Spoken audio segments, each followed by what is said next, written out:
Hello, everybody. We hope you guys had a fantastic weekend. We hope you didn't look directly into the sun during the eclipse. That was a crazy day. Did you look directly in the sun, Bill? Yeah, because there were so many clouds I couldn't see anything. It was just eerie, especially where we were. We weren't in the direct path, but it was just kind of weird. Like I was out cutting grass during it, and it just had a weird hue to the day.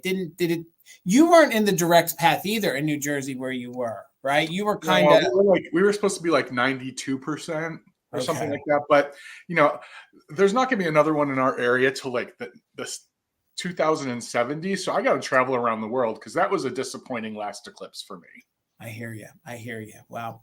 Hopefully everybody had a great weekend. We hope everybody had a safe eclipse today, a happy eclipse day or whatever you call it. But welcome. It is Marvelous Mother Tucker's Monday. If you aren't familiar with who is on your screen, it is Bill of Garden Guy Bill and Jason of Mother Tucker's. Please make sure you are subscribed to both of us. Our links are down below in the description. If you're new, we have a live sale every single Monday night. We bring you some of the best vintage that we can pick either from the fields of New Jersey or the fields of Pennsylvania for you guys. So as we go live tonight, our official mod and bid ender is the very lovely Karen G. The backup mod and bid ender is the very lovely Kim, also known as Desert Gal. So please stick around toward the end of the sale. I will go over some different things for Fantastic Finds this week. We're planning something special. As you guys may know, Amy of Ephemera Amy is in Pennsylvania. She does say hello to everybody.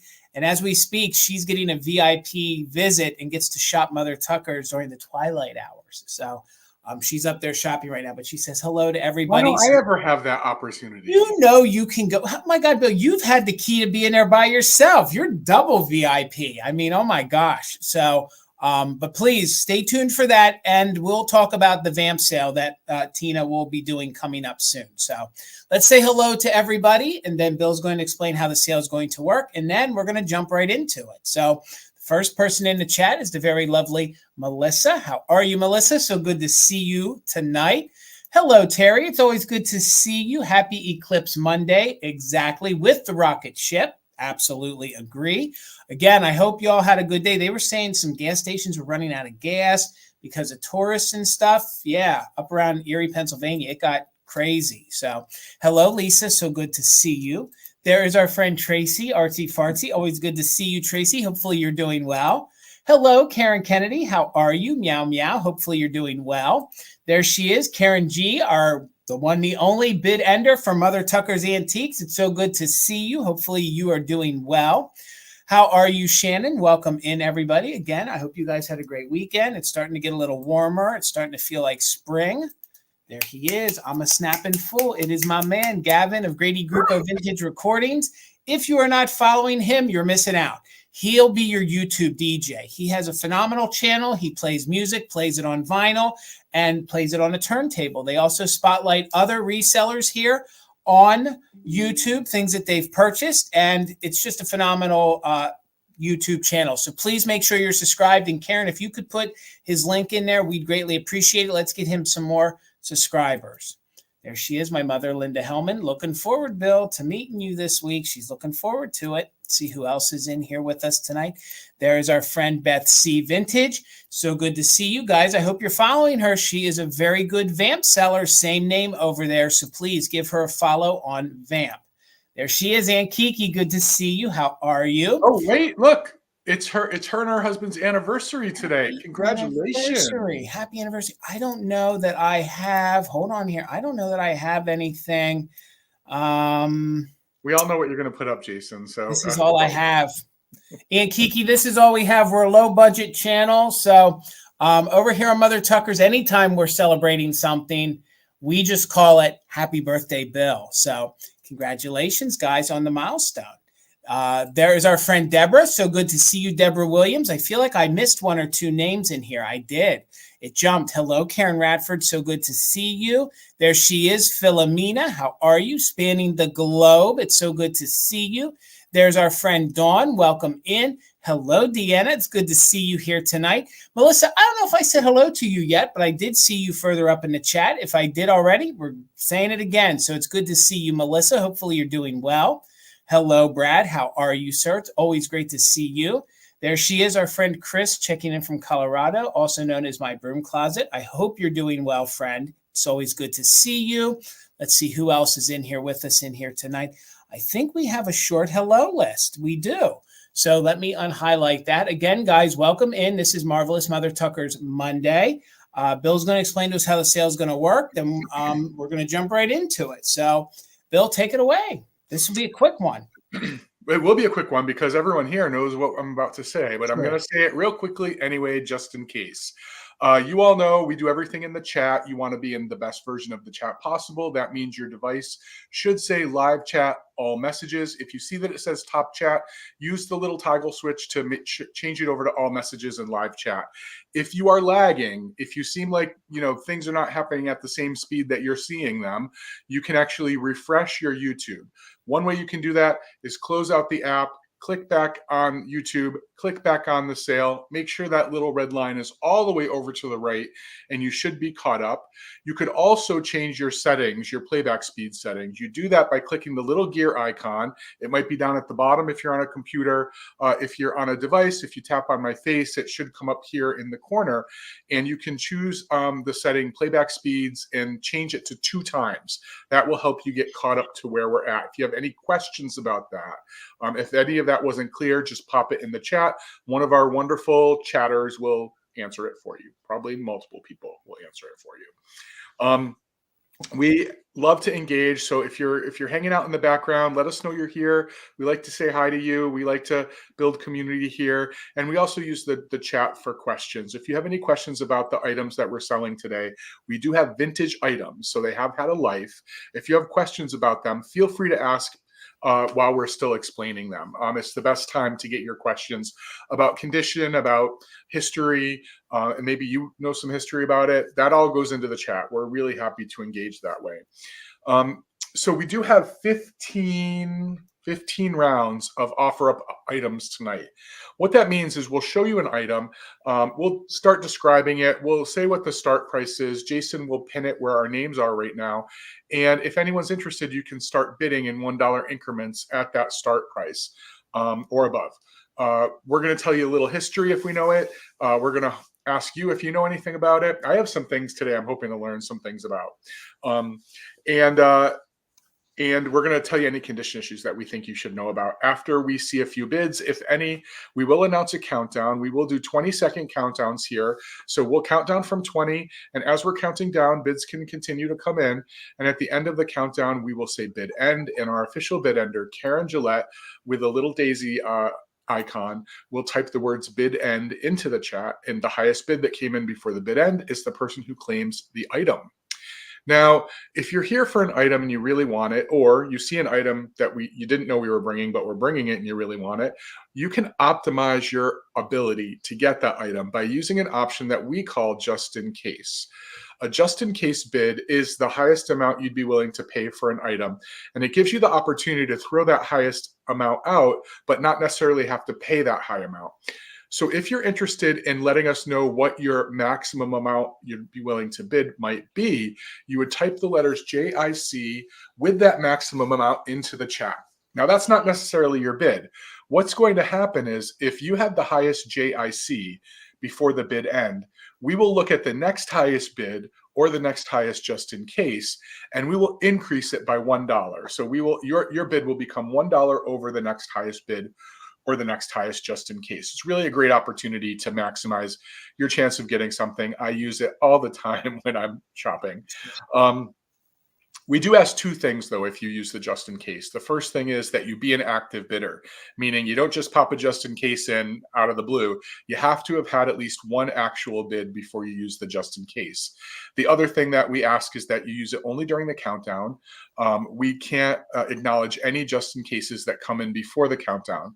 So if your just in case comes in before the countdown and then you hear us start a countdown, you need to put it back in or we can't recognize it. So again, we're offering vintage items. We have a couple shop policies that we want to tell you about, but the most important thing is how we bill.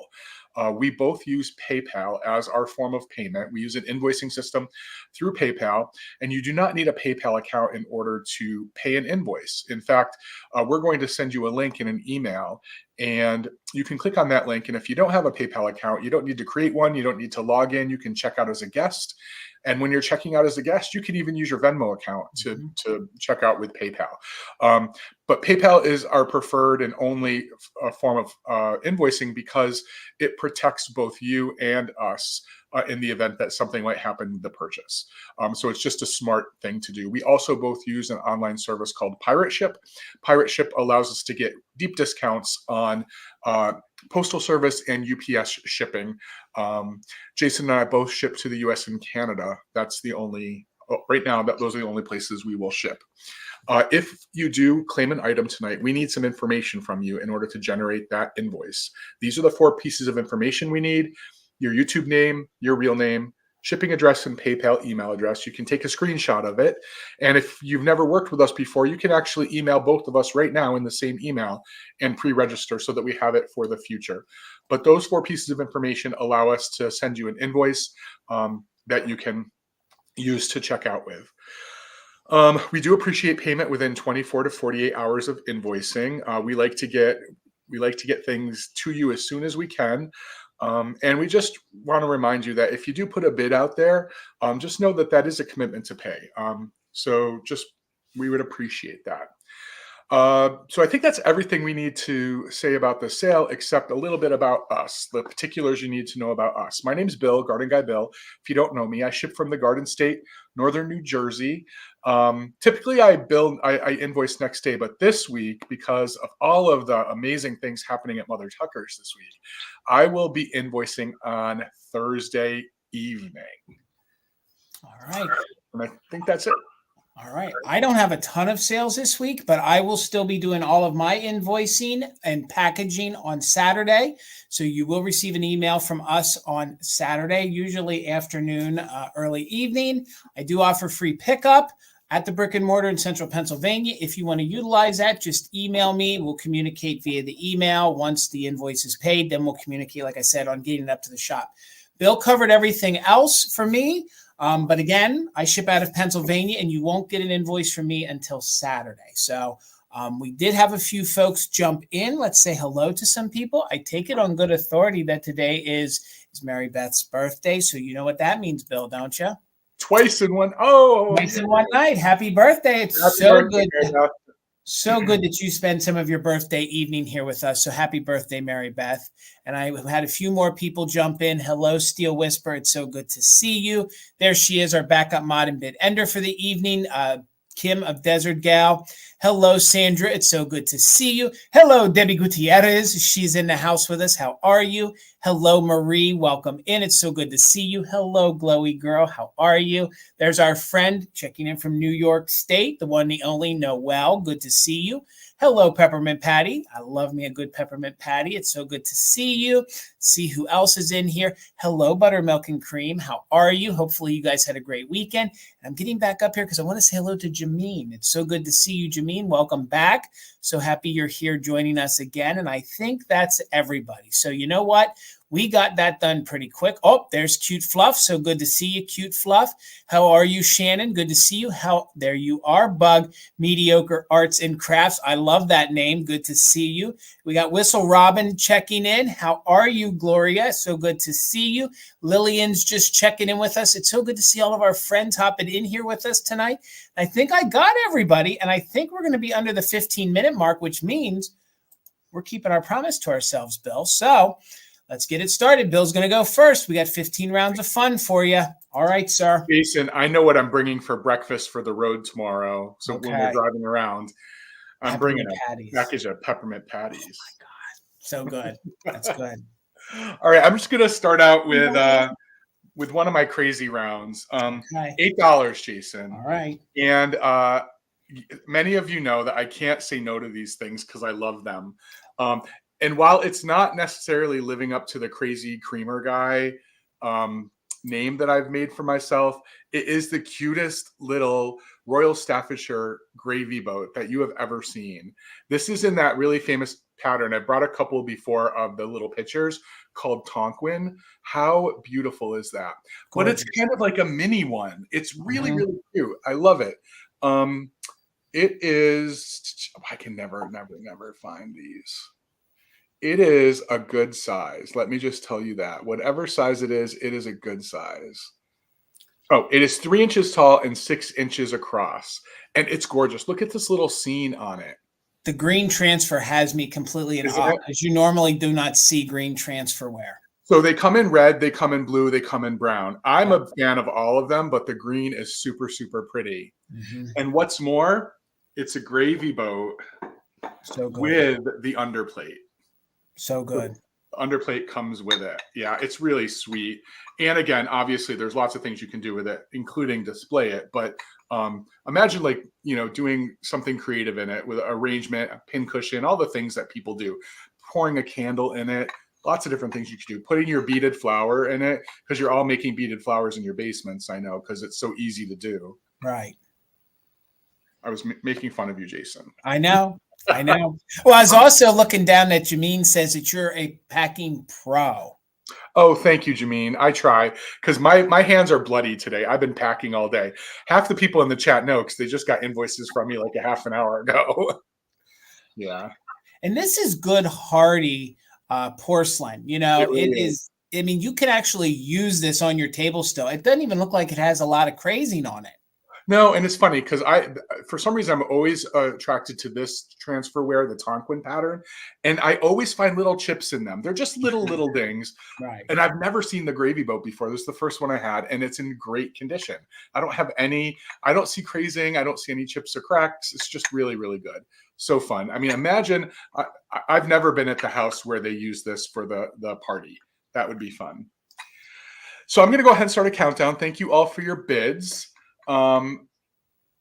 Yes, those Francoma candle holders were awesome. Mm-hmm. All right, I am going to start a countdown. Like I said, 20, 19, 18, 17, 16, 15, 14, 13, 12, 11, 10, 9, 8, 7, 6, 5, 4, 3, 2, 1.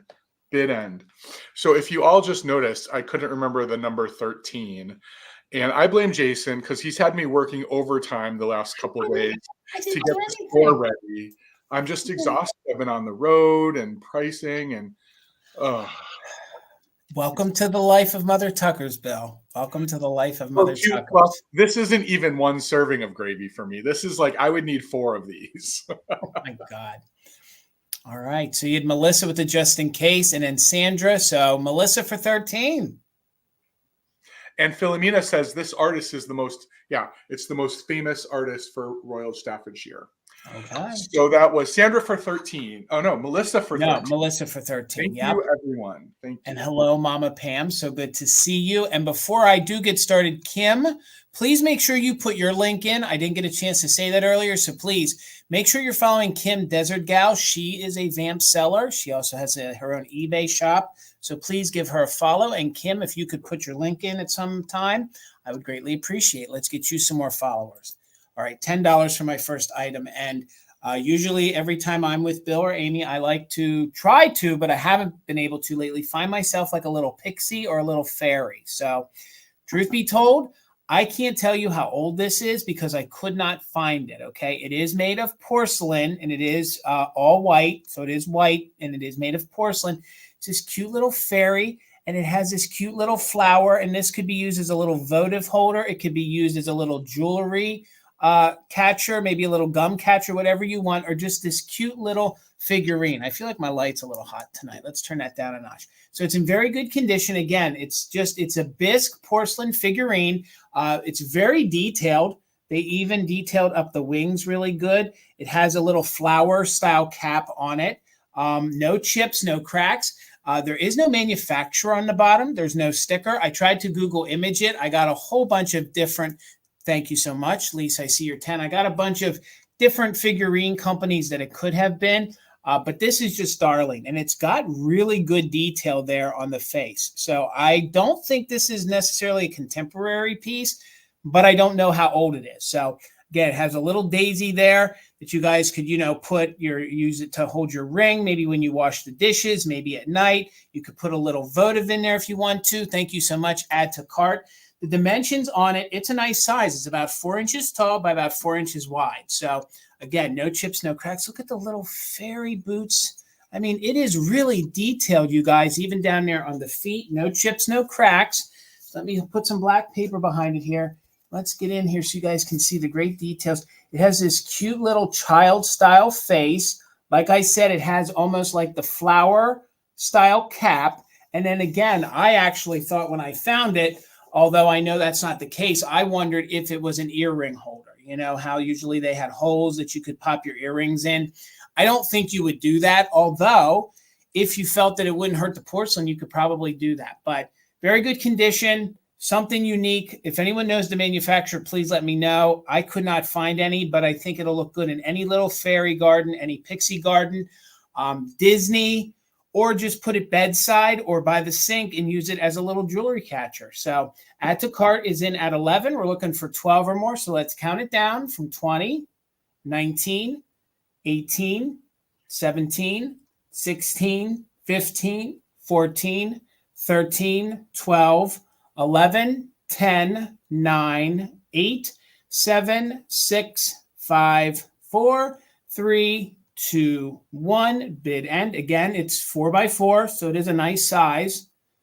Maybe if you were so inclined and wanted to, you could paint it, but it is coated enough that it is that bisque.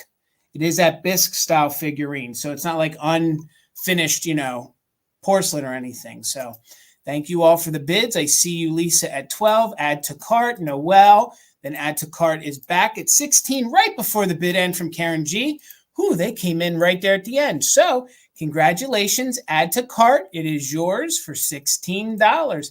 And Paula, your 20 did come in after the bid end, or your 200, but I know what you meant. So thank you guys so much. All right, Bill. So Jason and I realized earlier today that we missed an opportunity tonight to theme our sale around the eclipse. I don't know why we didn't think about it, because that's the kind of thinking we do, but I guess we've been busy. But I have a couple things that maybe are eclipse themed today. Not this next thing, but the theme I realize I have things that we normally see, but the miniature versions of them. Right. Like they're not miniature, but smaller versions. So I'm going to start this at $12, Jason, if anyone's interested. Right. I have this gorgeous milk glass pedestal, sort of a banana bowl, but it's not a big one like we normally see. It's a kind of a, not a miniature size, but it's a smaller size than we typically see. It's 5.5 inches tall and 7 inches across. And it's super, super cool. It has a bit of a different swoop than the normal banana bowls do. They tend to be a little bit more open than this, but it's super pretty. It's in a diamond point pattern, and it has this really cool sort of stacked cylinder design on the bottom. And a couple different companies made these, but yes, it does look like a taco salad. And that's what I had at dinner with Jason and Tina last night. When I got home last night, I was like, I'm definitely bringing this. So there are a couple different companies that made them, but based on this stacked cylinder base, I think it's Fenton, because they all had a very similar top, but a different base. And with this base, it looks like Fenton. Yeah, this is perfect for bananas, perfect for your taco. But I also think it's really great if you do holiday displays. It's a great riser. It's not so tall that you wouldn't be able to build something up in it. It'd be great to lay some florals around, put your breadsticks in when you have guests over. Just a pretty solid piece of milk glass. And it's not huge. You're going to be able to store it when you're not using it. And it's great for those places where you just need a little bit of something. I mean, honestly, you could collect your mail in it. There's so many things you can do with these. It's really versatile. It's a real bougie letter holder is what it is. It's really neat. Yeah, it's really pretty. And, I love the differentiation between the diamond point up here and then this design down here. And it's an older, if it is Fenton, it's older. It's not stamped. I forget the other company. It wasn't Westmoreland. There was another company that people were saying made these, but the base on the other one was different. Right. So I see a bid. So I'm going to go ahead and start a countdown since we have a bid. If anyone else is interested, now is the time to get in. How was Tina's vamp sale? It was good. It was good. I was calling out the numbers. It got a little crazy. And you know what? Patty's right. It was almost like it was like a sporting event. And that's what we're hoping it's going to be like. Because I think, I don't want the cat out of the bag, we might be calling it like the Mother Tucker Power Hour. It's going to be real quick and real fast. So I don't know. Stay tuned. We're working out those details. So. right. I promise to count down. Let me count All it down. right. 20, 19, 18, 17, 16, 15, 14, 13, 12, 11, 10, 9, 8, 7, 6, 5, 4, 3, 2, 1. Bid Oh, I like end. that. How nice is I that? like that. My I like problem it. is I've been with these bifocals because I hate them so much. I've been placing the lenses on the table and they're already all scratched up. Bill, now I know why you say you can't see. I Because can you're see while I'm wrong. driving My gosh. most of the time. That makes a good towel holder too. Just saying. So many things, Yeah. Jason. So many things.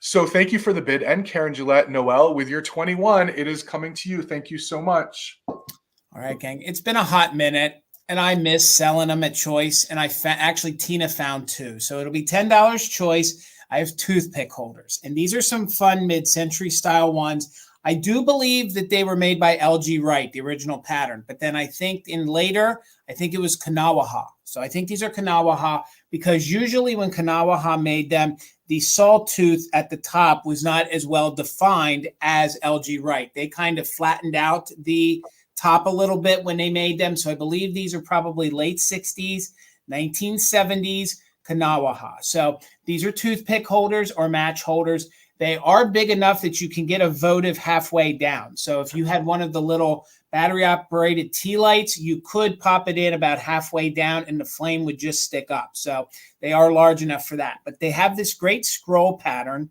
very mermaid-like, very fish-like, very mid-century. They kind of feel like I Dream a Genie to me. So there are no chips or cracks, some roughness to the mold. The green does not glow. So there is the base. If you guys collect toothpick holders, they're sort of fun because they're small. You can pop them in windows. You can do all sorts of things with them. And they are great to actually store things in. And then here is the blue version. So this will be your blue one. And again, just note that the top is the way they manufactured it. If you find an older one by LG Wright, the sawtooth are going to be a little taller. And there is no damage, but there is some mold roughness on these, just a little bit of roughness to the mold. So, but they're really fun and they're two great mid-century colors. And I just think they're neat. And they did make other colors outside of these two. So if you decided to, you could make a whole rainbow of them. So thank you so much, Sammy Joe. I think you're new to us. Welcome. I see you in at 11. So we're looking for 12 or more. And they measure about 2¼ inches tall by just about 2 inches wide. So again, hopefully you guys are seeing that great. There we go. That great scroll. Or they call it like an S on it, but that's on both. So they are the same pattern. So we're looking for 12 or more. Let's go ahead and count them down. We are doing just in case for active bidders. So 20, 19, 18, 17, 16, 15, 14, 13, 12, 11, 10, 9, 8, 7, 6, 5, 4, 3, 2, 1. Bid end. These do make great little housewarming gifts. You could actually put stuff in them, cellophane them up a little bit, and they're fun. I love putting them on windowsills. That's what I like to do. They're just great for the windowsill size. So thank you so much, Sammy Joe. Thank you so much, Patty. There's the bid end. So for $14, Patty, congratulations. You get first choice. Let me know if you wanted the green one or the blue one. Of course, you can take both if you wanted them both.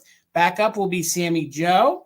And then I think the next will be Melissa.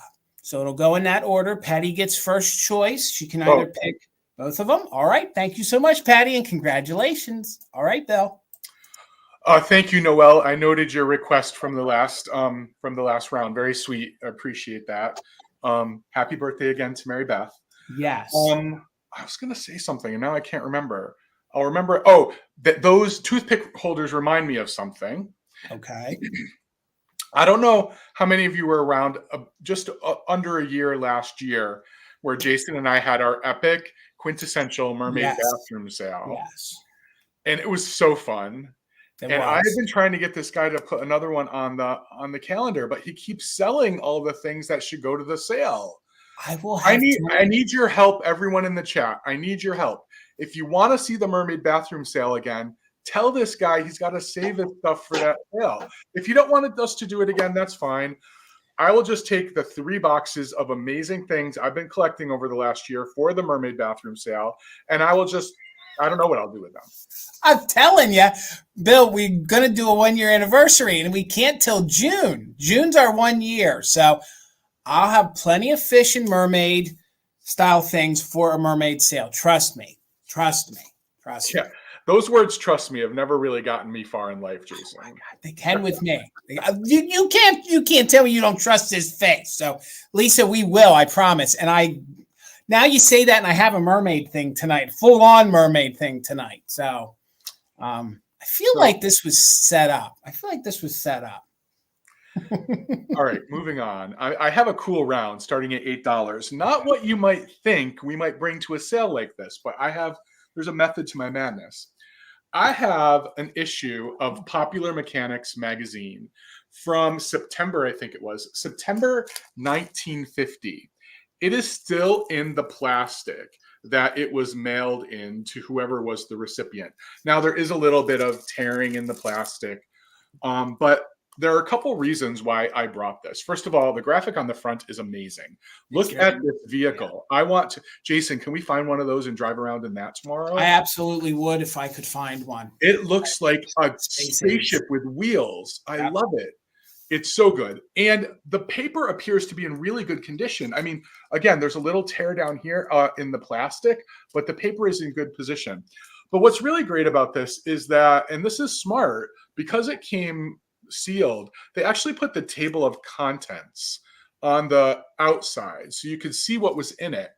And there are a bunch of really cool articles. I'm not going to go through all of them, but on the bottom, there is crafting for the craftsman.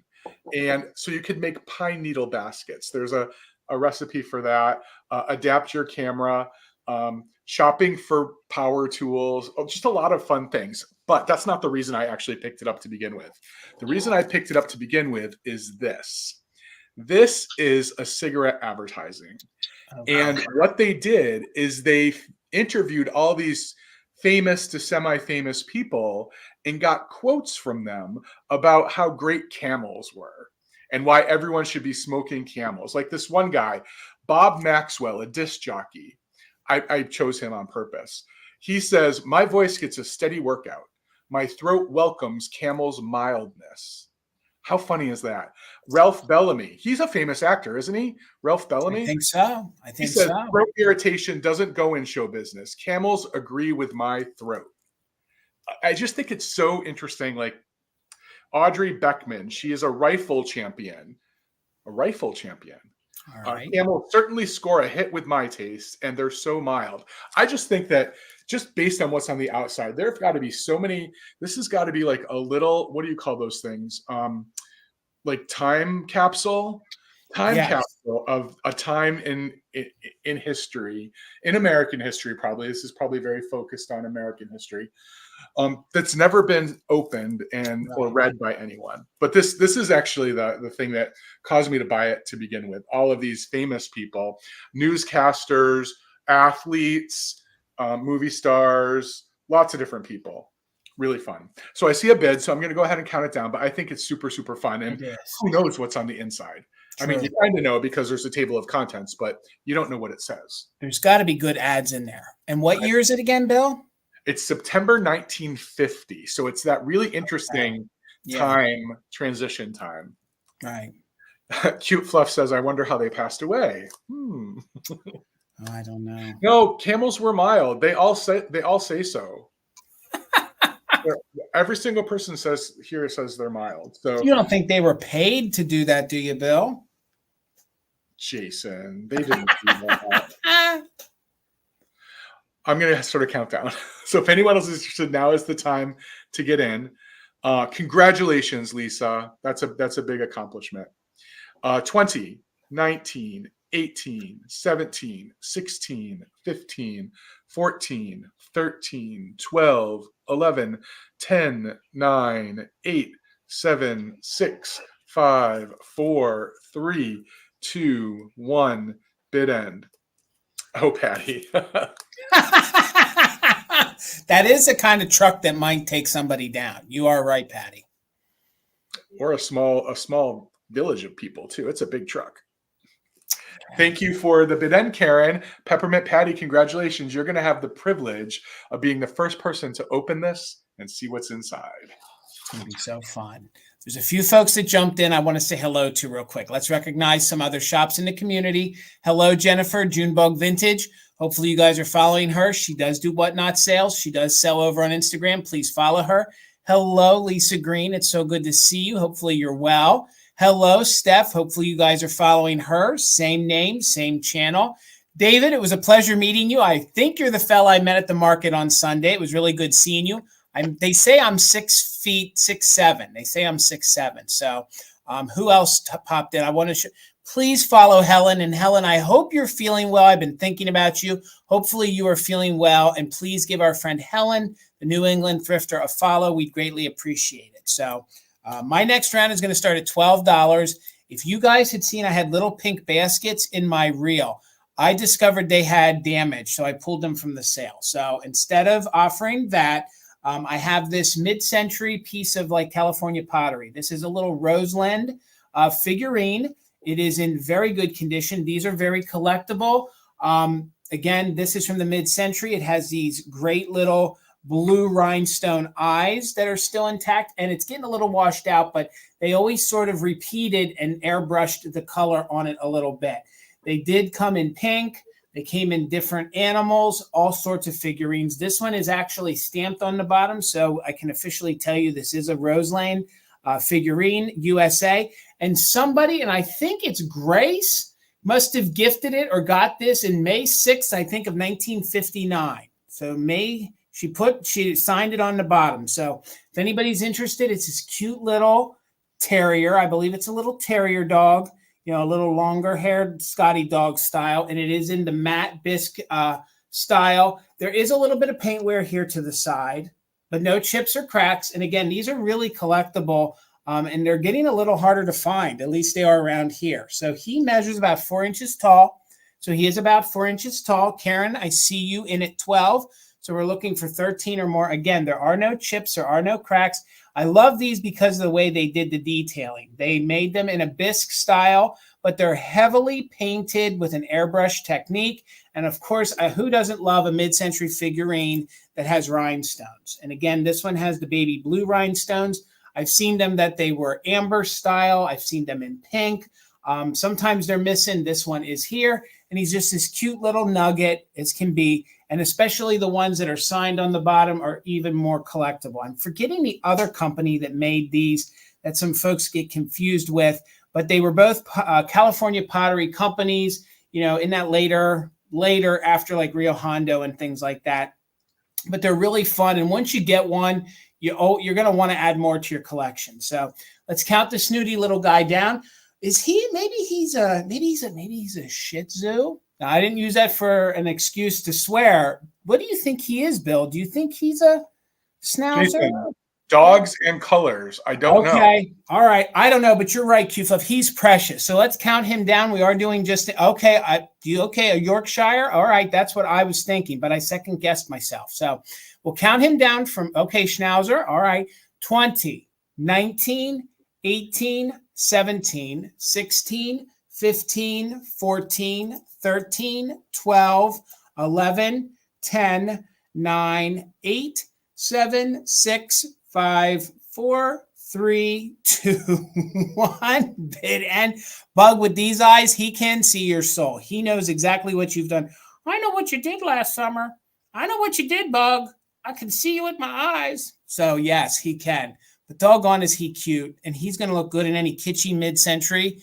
Real good. Congratulations, Miss Karen. He's yours. It's going up to Canada. Congratulations for 15. And thank you all for the bids. And it's your turn, Mr. Bill. That's not a Rose Lane piece you see all the time. No. You see the raccoons and the squirrels and the owls. You don't see that one all. No. I mean, I've actually not. It's the first time I've seen it, but what do I know? I haven't seen everything in the world, but I have seen a nice bird. I've got a bird today if anyone's interested. He's got a name too. His name is Pelican Pete. I know Jason knows who this is. I don't know if anyone in that chat knows. This is one of the lesser known pieces by one of our favorite ceramic companies. So Jason, if anyone's interested, it's going to start at $42 because he is in immaculate condition. If you're not familiar with Pelican Pete is a Holt Howard piece from 1958, and he's a desk caddy. He has a tape dispenser built into the back. Some of the remarkable things that I'll point out about this, because I've had him before, is these little grooves where you would put the dowel to keep the tape in. They are intact. This is probably the area that it gets damaged the most, except for the bill as well. There's nothing wrong here. Oftentimes these little pieces are missing. And the metal piece is still screwed on and intact. The other thing that's really remarkable, in addition to being a tape dispenser, is he is a little caddy. You can store things in his beak. And he still does have, this is often missing, he still does have his beak and the original chain, because it's there, so it wouldn't go missing. But super cool. And it's actually pretty big. There's a lot of storage in there. Yeah. But it's a fun, kitschy piece of yesteryear. I doubt anyone, I mean, maybe you'll use it as a tape dispenser. I don't think it has a good enough weight to be a tape dispenser, quite frankly, because it is a ceramic, but he's super cute. You know, Bill, he's like a fish bird almost. He would have been good to save for maybe a mermaid. That's what I was just about to say. I was just about to say I probably should have saved him for the mermaid bathroom. And as you can see, it's a nice size ceramic too. To fit into your display or your collection. 9 inches from side to side and 4 inches at its highest. No repairs. I've seen the neck repaired before. No chips, no cracks, minimal crazing. I mean, I don't see any there. Even when I don't see crazing, I still say it's minimal because I'm probably not seeing it. But he's super, super good. Oh my God, he's amazing. And he is so hard to find, you guys. We have one, but ours doesn't have the top of the beak. Ours is missing the top of the beak. Like, this is so good. Super fun. Yeah. I mean, this is what a kitsch collector. This is a specialty item. Right. For kitsch. Oh, a kitsch collector like Courtney. Yes. Yes. So good. Yeah, it's really good. I'm going to get my fingers off at him and just put him on the board so you can see. This was a super, super fun find for me. Oh, God, I love it. him. And it goes to show you, when you see something that's really unusual, always turn it over because it might be Holt Howard. I mean, you had that experience just a couple of weeks ago. Yeah, that's Santa. Yeah. Yeah. Yeah. Gosh. And he's way bigger in person, you guys. This is a neat piece. Like, even if you want to kitsch your desk up at work and have people, like, you can't be having that bad of a day at work if this dude is on your desk holding your tape, maybe your little, hidey hole to hide things in his little beak or something, or paper clips or something like that. Like, he's just so fun. Jason, where is yours? Mine is on your desk. It's behind glass. No, he's actually he is in the mermaid office. He's on the top of the IKEA showcase. So the point is, he's in a display situation. Yes, he is. But if I worked a 9 to 5, I'd have him on my desk. Yes, I would. When you work a 9 to 5, other people come into your office. Okay, right. Yes. Anyway, I'm going to count it down. Courtney's in at 42. We're looking for 43 or more. 20, 19, 18, 17, 16, 15, 13, 12, 11, 10, yes, Patty. 9, 8, 7, yes. 6, 5, 4, 3, 2, 1. Bid end. I didn't even think of that. Now that you put it that way, I can never look at Pete the same way again. No, the point is, Jason, you don't use them. But now I'll just be thinking of how they yank tape out of Mr. Pelican's hindquarters. Thank you so much, Courtney. You didn't need your just in case. Pelican Pete is yours. All right, guys. My next item, I'm going to move over to some more glass. It's going to Patty, I can't get that vision out of my mind. $30. And believe it or not, this is a little difficult to find in good condition. So it's $30. If you guys love butterflies, this is a fun little trinket box. They also call this the little cigarette case. They also call it a little card holder. So it is made by the Jeanette Glass Company. So it is a piece of pattern or pressed, should I say pressed glass. So what's so fun about this is it still has all its gold details. So you're going to get the little trinket jewelry box. and you're going to get 2 of the little dishes as well. Usually they're separated. Sometimes you don't find them, but you're going to get it all for $30. So let me start with this piece. I love the butterfly on the top, which is actually what you use as the handle to take off. The whole piece, when the box was together, it measures about 4 inches wide, 6 inches long, and 4 inches tall. So here's the inside. Again, you can see there's no hazing, no scratching to it. They even went as far as to detail the sides with a butterfly. You can see the gold accents on the top. Look, there is the butterfly in flight.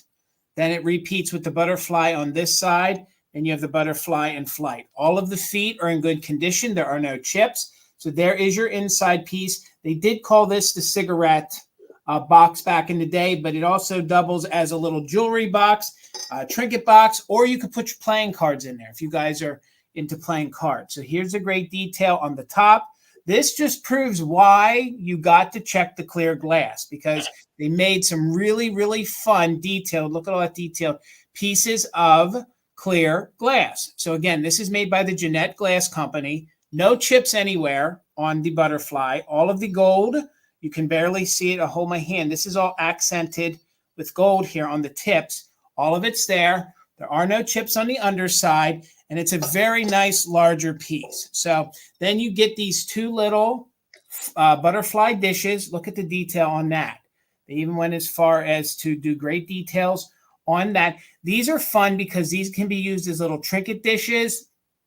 Some folks have used them as, back in the day, portable ashtrays. Some people even use them as little nut dishes, but you're going to get 2 of these. So let me show you the other one. And each one of these, they measure about 4 1/4 by about 3 3/4. So you'll get 2 of these. So if you guys are looking for some fun pieces to use here in the spring and summertime, these would be fun. You could probably even sit a little votive candle in the center there if you wanted to. So again, you can see there is all of the gold metallic detail is still there. That's all paint. That's gold, not a reflection. So they're just fun. And those are your 2 little butterfly dishes that come with the original, because they're made by the Jeanette Glass Company. You're going to get the fun butterfly jewelry box. It's supposed to be a cigarette box is what it's called. But look at the great detail they did on that butterfly. So again, if you guys collect like the Fenton butterfly pieces, or if you are looking for something fun to maybe put on your desk, you could use it as a desk caddy. If you're just into butterflies, because just lately I found some, but I don't normally find a ton of butterfly pieces. So $30, you're going to get not only the box, but you're going to get 2 of the compatible Jeanette Company butterfly dishes. But I'm not seeing any interest. That's okay. But again, it was $30, and we are going to do a recap. So they will come back for that. So let's go ahead and get Bill over here. All right, sir. Kim, that's a good question. I do not know the answer to it, and I'm going to try not to think about it too much until it happens. Kim asked if Mama Pam brought cookies. There probably could be some cookies. I'm not going to assume anything, but yes. Anyway, yeah, I was wondering if those were little ashtrays. That's what they really are. That's what they're supposed to be used for. $12, Jason. And I brought a couple bowls tonight because I like bowls. I think bowls are cool. I like ceramic bowls, pottery bowls, and especially when they're awesome and mid-century looking like this one. So this is a atomic sort of designed bowl that comes from a dinnerware set made by Taylor Smith and Taylor. This is their Taylorton line, or no, it's their Taylor Stone line. And this design with these little atomic and mid-century looking objects is called modern. It's modern with an E at the end, so it's fancy. But it's actually their large serving bowl. And when I see cool large serving bowls with a cool mid-century design on them, I get them because you don't need anything else in the set in order to justify using this for a party, for potato chips, for display. It's just gorgeous. And it's a really good size. 2.75 inches tall, but 10 inches from side to side. And just look at that, like that modern line on it. Super, super nice. I mean, I would love to have this like set. I would eat off this set if I had it Yeah. today. So yeah, utilitarian piece, but just beautiful in this turquoise aqua color with that little starburst on there. So that's my nod to the what happened today? The eclipse. Oh my gosh, Yeah. jeez, I'm so tired. I can't remember anything. And then all these other really cool mid-century looking designs. I just think it's super, super neat. And as you can see next to my knee, this is a big one. And it is a harder pattern to find all of these. And I think it's the what is it? The Taylor This stone? is Taylor stone. This is the modern pattern. If it were all blue or all turquoise, it would be cafe. That's right. You're right. Yep. Yeah, this would be a great pasta bowl. I mean, Jason saw me eating pasta out of a bowl this big right before we started. Yeah, this is like a serving for me. Yeah. And they're fun bowls. They're so great to pop popcorn in, all sorts of different things. Yep. I love them. I love them. Oh, Karen, you just said the magic words. Jason, what do I almost always order when we go out? Potato salad. I love potato salad. I love potato salad. Send me your recipes because I don't have a good one. Gosh. I'm joking. You don't really need to send me your recipes. Oh, they're going to now, Bill. Oh, they're going to bombard your inbox. I got no sleep. Can you tell? I'm like punchy tonight. Oh my God. I think we're all here for it. Let's move away from the bowl. Okay. All right. I'm going to move over to Ephemera, and it's going to be $10 choice, and it's vintage Ephemera from the Singer Sewing Company. And this is your first one right here. And this one is from 1936. Okay. I have a piece of paper behind it so that it didn't bend. There is a little condition issue up here to the corner. Okay. But for $10, how great is she to frame? You don't get much more deco heading into that World War II era than this, especially this woman walking her collie. It's just great ephemera. It's fun to leaf through. It actually teaches you how to, there's different plans on how to create $1 million wardrobes for pennies. So it's a fun piece of ephemera to just sit and leaf through with lots of deco, late 1930s style era pictures. And again, it shows all these different fashion designers here on the inside, and then it shows you some of the dresses. So just $10. I'll show you a couple of them, but they have like these great center folds. Look how great this woman is. Like these would be so fun to frame if you guys had like a room where you kept like your vintage caps or vintage clothing, or even if you were going to decorate with it. So $10. This is your first one. And this piece here is from 1936. There's just some of the different examples of the inside here. Again, it teaches you how to create some of these different wardrobes on a budget. So there's the Hollywood. There's Miss Hollywood. Again, great graphics. The paper is in very good condition, but it does have a little bit of wrinkling to it. You can tell it has been used. And I'll show you one more page, but I want the new owner to be surprised. So here is another piece there's another page of some of the great artwork. I love the caps. I love the era, all of it. It is this one right here is from 1936. So this piece is from 1936. That's the date on it. So I know, could you imagine if you came across some of that vintage clothing? So Karen, I see you in at 10. Patty is in at 11. Then this next is from 1948, okay? This is a complete, and let me hold it up here. It's a complete mail order kit on your Singer courses in your home sewing. So this is everything that you would have gotten in the mail to learn how to become a singer, how to sew. Singer taught you. So this is the original envelope. They were different courses that you would take in the home. It was kind of, God, what did they call it when you did the courses at home? Complete blank. What was that, Bill? Like you would take correspondence courses. That's it. So this is like your first correspondence courses. It came with the measuring tool. So you got the measuring tool in there. So you got the envelope in that. And then this was your little pamphlet book. That this was like your little coupon book. So this would guarantee you one complete lesson. Okay. So I don't know. I didn't read through the whole thing. I guess you would also report to somewhere. And I don't know if it was at the Singer where they sold some Singer sewing machines, but you could report. And then I guess these you would redeem to get more one-on-one lessons about how to work and become an at-home seamstress or in-home sewer. So this would have been the little sheet that you would have gotten, and they taught you everything from different seams to making and applying. There's monogramming, all sorts of different things. And then it was open discussion. So I'm assuming these were some of the different courses that they would have taken. And then this would have been when they would have signed off. You would have signed off on each different lesson that you were going to take. So there is that. And then here is the little pamphlet that came with it. So if it fits your Singer mold form, it fits you. So I guess this is then you would have made sure that you had a Singer form that was exactly to your specs. So again, this is kind of pinup, 1940s fun, in very good condition. I can't imagine many of these are around. So we're in at 11 with Patty, and your second choice was from 1948, post-war, all of the things from your Singer course in home sewing. So you got the little book, you got the envelope, you even got the tool. The tool, I think, is really, really fun. So that's your little sewing gauge in very good condition. And then here's the original envelope to it. Hold it the right way, Jason. There you go. The Singer courses in home sewing. So maybe you reported somewhere. I didn't take the time. The new owner gets to find out all that fun. And then your first choice was the Make It Yourself 1936. So 1936 or 1948 Singer Ephemera. So let's go ahead and do a countdown. Patty's still in at 11. We're looking for 12 or more.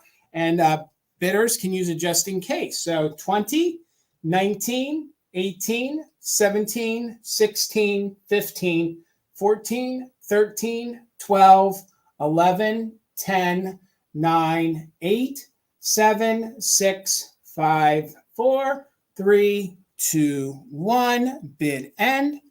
So good. Cover me. Okay. You had that in. Okay. All right. So yeah, I mean, it was just fun. These are just fun things. If you're at home sewer, if you know somebody who is, even if you want to use them for, junk journaling, all sorts of fun things. Thank you so much, Bug. I thought these were fun too. Me and Tina just found these the other day. I just love the graphics. That's what draws me to it. So there's our bid end. Thank you so much, Karen G. Patty, you didn't need your just in case. Congratulations. You get first choice at $11. Just let me know if you want. This one is 36. This one is 48. So just put in 1936 or 48. And I'm trying to scroll back to who was before you, Karen Kennedy. So, Patty, you get first choice. Let me know if you want 30. Okay.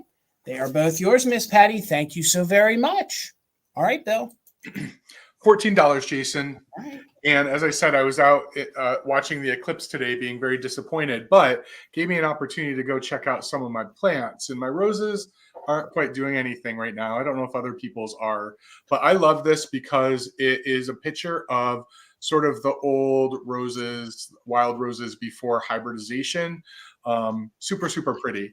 And you got lots of different colors on the same print. So it is a gorgeous print in an oval shape, which is, I think, a harder to find shape for your gallery walls, with a beautiful floral on it, a nice sort of mossy greenish blue mat on it, and then this gorgeous oval frame. It's in great condition. You can see there's a bit of wear on the back. The hanger is still present. In terms of the frame, the only thing I would point out is that there is a little ding here on the side. And then I don't know, I tried earlier to see if the camera would pick it up. There is a scratch on the glass right here, which, yeah, you can't see it, but it is there. But it's super good if you're in the mood. And even if you, like I was thinking, even if you don't want this hanging on your wall all year long, this is like plate sized. So you could actually put it in a plate stand, just display it for a little bit of time, and then, tuck it away until you're ready to see it again. Jason and I always say too, you can tuck it in the back of a bookcase so that you have a little dimension in your bookcase. It is, I'm not even going to look it up. I feel like I take so much time looking these up. I have it all done. It's 11.5 inches tall and 9.5 inches from side to side. Super, super pretty. And you can actually see there are three buds. There are four actually that are about to open. And lots of different colors, a red, a white with a yellow center, and then the two pink ones. Really pretty. I think this just proves where the matte helps pop that whole color. I mean, it just pulls out the red and the green in that picture. And this is definitely a professionally done matte. There are no jagged edges. This is well done. Well, you can tell it's professionally. It's been framed. Right. It's been framed, but a long time ago. Yeah, there's no provenance on it, no dating, no indication of who, when, or why. No artist signature. Just pretty. Just really pretty. Gorgeous. So I'm going to go ahead and start a countdown. I agree, Mary Beth. It is a great size. Definitely a larger plate stand. It would fit very well in. So we're looking for 15 or more. If anyone else is interested, just trying to get a good angle on it. 20, 19, 18, 17, 16, 15, 14, 13, 12, 11, 10, 9, 8, 7, 6, 5, 4, 3, 2, 1. Bid end. Did I hear Talos in the background meow? No, actually, that's his mother. Chris isn't home yet, and he's the one that's supposed to feed them. Gotcha. Somebody's demanding food and attention. You heard that? Wow. Yeah, faintly, yes. All right, Karen, thank you so much. This is coming to you. All right, guys, if you are not subscribed to Bill's channel, please do so. We made it real easy. The links are down below. We know a lot of folks watch this on a replay, so please make sure you subscribe to not only his YouTube channel, but his Instagram account as well. And if you could give good old Mother Tucker's a follow, we'd appreciate that as well. One time, these were very collectible. I don't know how collectible they still are, but they are great for a bar cart. They're great for some decor. They're great to use as vases. They're just fun. This is one of those Jim Beam decanters, and it is in the milk glass, okay? There are no chips. There are no cracks. There may have been a plastic piece, or maybe that's still the part right here. Maybe there was more plastic on there that would allow that to sit in there a little bit better. But I'm just happy that it still has the original stopper. So it comes with the stopper. I feel like it's missing some of the plastic ribbing here in the middle that might hold that in a little bit different. But I'm sure you guys could embellish that if you wanted to make that sit up there a little bit higher if you wanted to. But the way I measured it was the way that I found it. And it is just about 11 inches tall by about 4 inches wide. So I love the mid-century detailing on this. Again, this would have been filled with Jim Beam liquor, and then you would have kept the bottle. These were very popular in the mid-century and in the 1960s. And they came in all different colors. And folks have started collecting these, and they became very, very hot a couple years ago. But I thought maybe somebody might want to, use this. You could put, liquors in there. Again, if you want to, if you have scotch or brandy or anything, you could definitely put this back to use. I do know folks use these as vases, so you can take the lid off and use it as a vase. Again, there are no chips, there are no cracks. I love the detail on these. And I feel like Westmoreland may have been the glass company that created these. Maybe somebody in the chat knows. I feel like they contracted Westmoreland to make all of these bottles for them. So, and it definitely has that weight, that sort of feel. And again, it's in really good condition, minus a lot of times, even on the Empoli bottles, that little plastic piece comes missing. So no damage to that. I'm just grateful that the top is still there. It would be like a partner to the Genie bottle I have back there. But again, they filled these up with the different liquors, whiskey, stuff like that. We could fill it up with eggnog for Bill Patty. I don't know if he would drink it, but we definitely could. It's very clean there on the inside. Again, very mid-century. If we have folks here with us that are into the mid-century, these are great in a bar. You can line them up behind you. They're great to use for other things. Like you could fill this up with all different kind of, maybe, I don't know, maybe you could get crazy and put your, your Listerine in here and every morning use that to gargle from. I don't know, just get crazy. So again, these were very popular in the 1960s. This is a Jim Beam bottle, and it is in the milk glass. And believe it or not, the milk glass, I'm not saying it's rare. It's just a little harder to find. I don't find the milk one that often. They actually did a slag too. So if you ever see a slag, maybe it was Imperial that made these, but it is a nice a higher grade glass. It is very, very thick, no chips to it, but I don't see any interest, and that's okay. We'll bring it back in the recap. It was $15, and it is one of the promotional pieces by Jim Beam from the 1960s that you would have gotten your liquor in. And then once you were done with it, then you would have kept it as decor or kept filling it. And again, I think it would look great in a modern day bar cart or a gift for somebody. So, all right, Bill, we'll get you going, sir. $22, Jason. And I have a pottery company today, or a pottery type, I should say, that I've never had before. I've never brought before. So I'm really excited to see. And I don't know a ton about it. I know a little bit about it, but I don't know a ton about it. I have a piece of Namaji pottery in this beautiful color scheme of green and orange and brown on sort of this taupish colored background. It is super, super pretty. Nice and clean on the inside. It is glazed on the inside, unglazed on the outside. And I do know that Namaji type pottery was reproduced. So there is authentic, and then there's non-authentic pottery. But this is marked Namaji on the bottom. And most importantly, you can see it very faintly.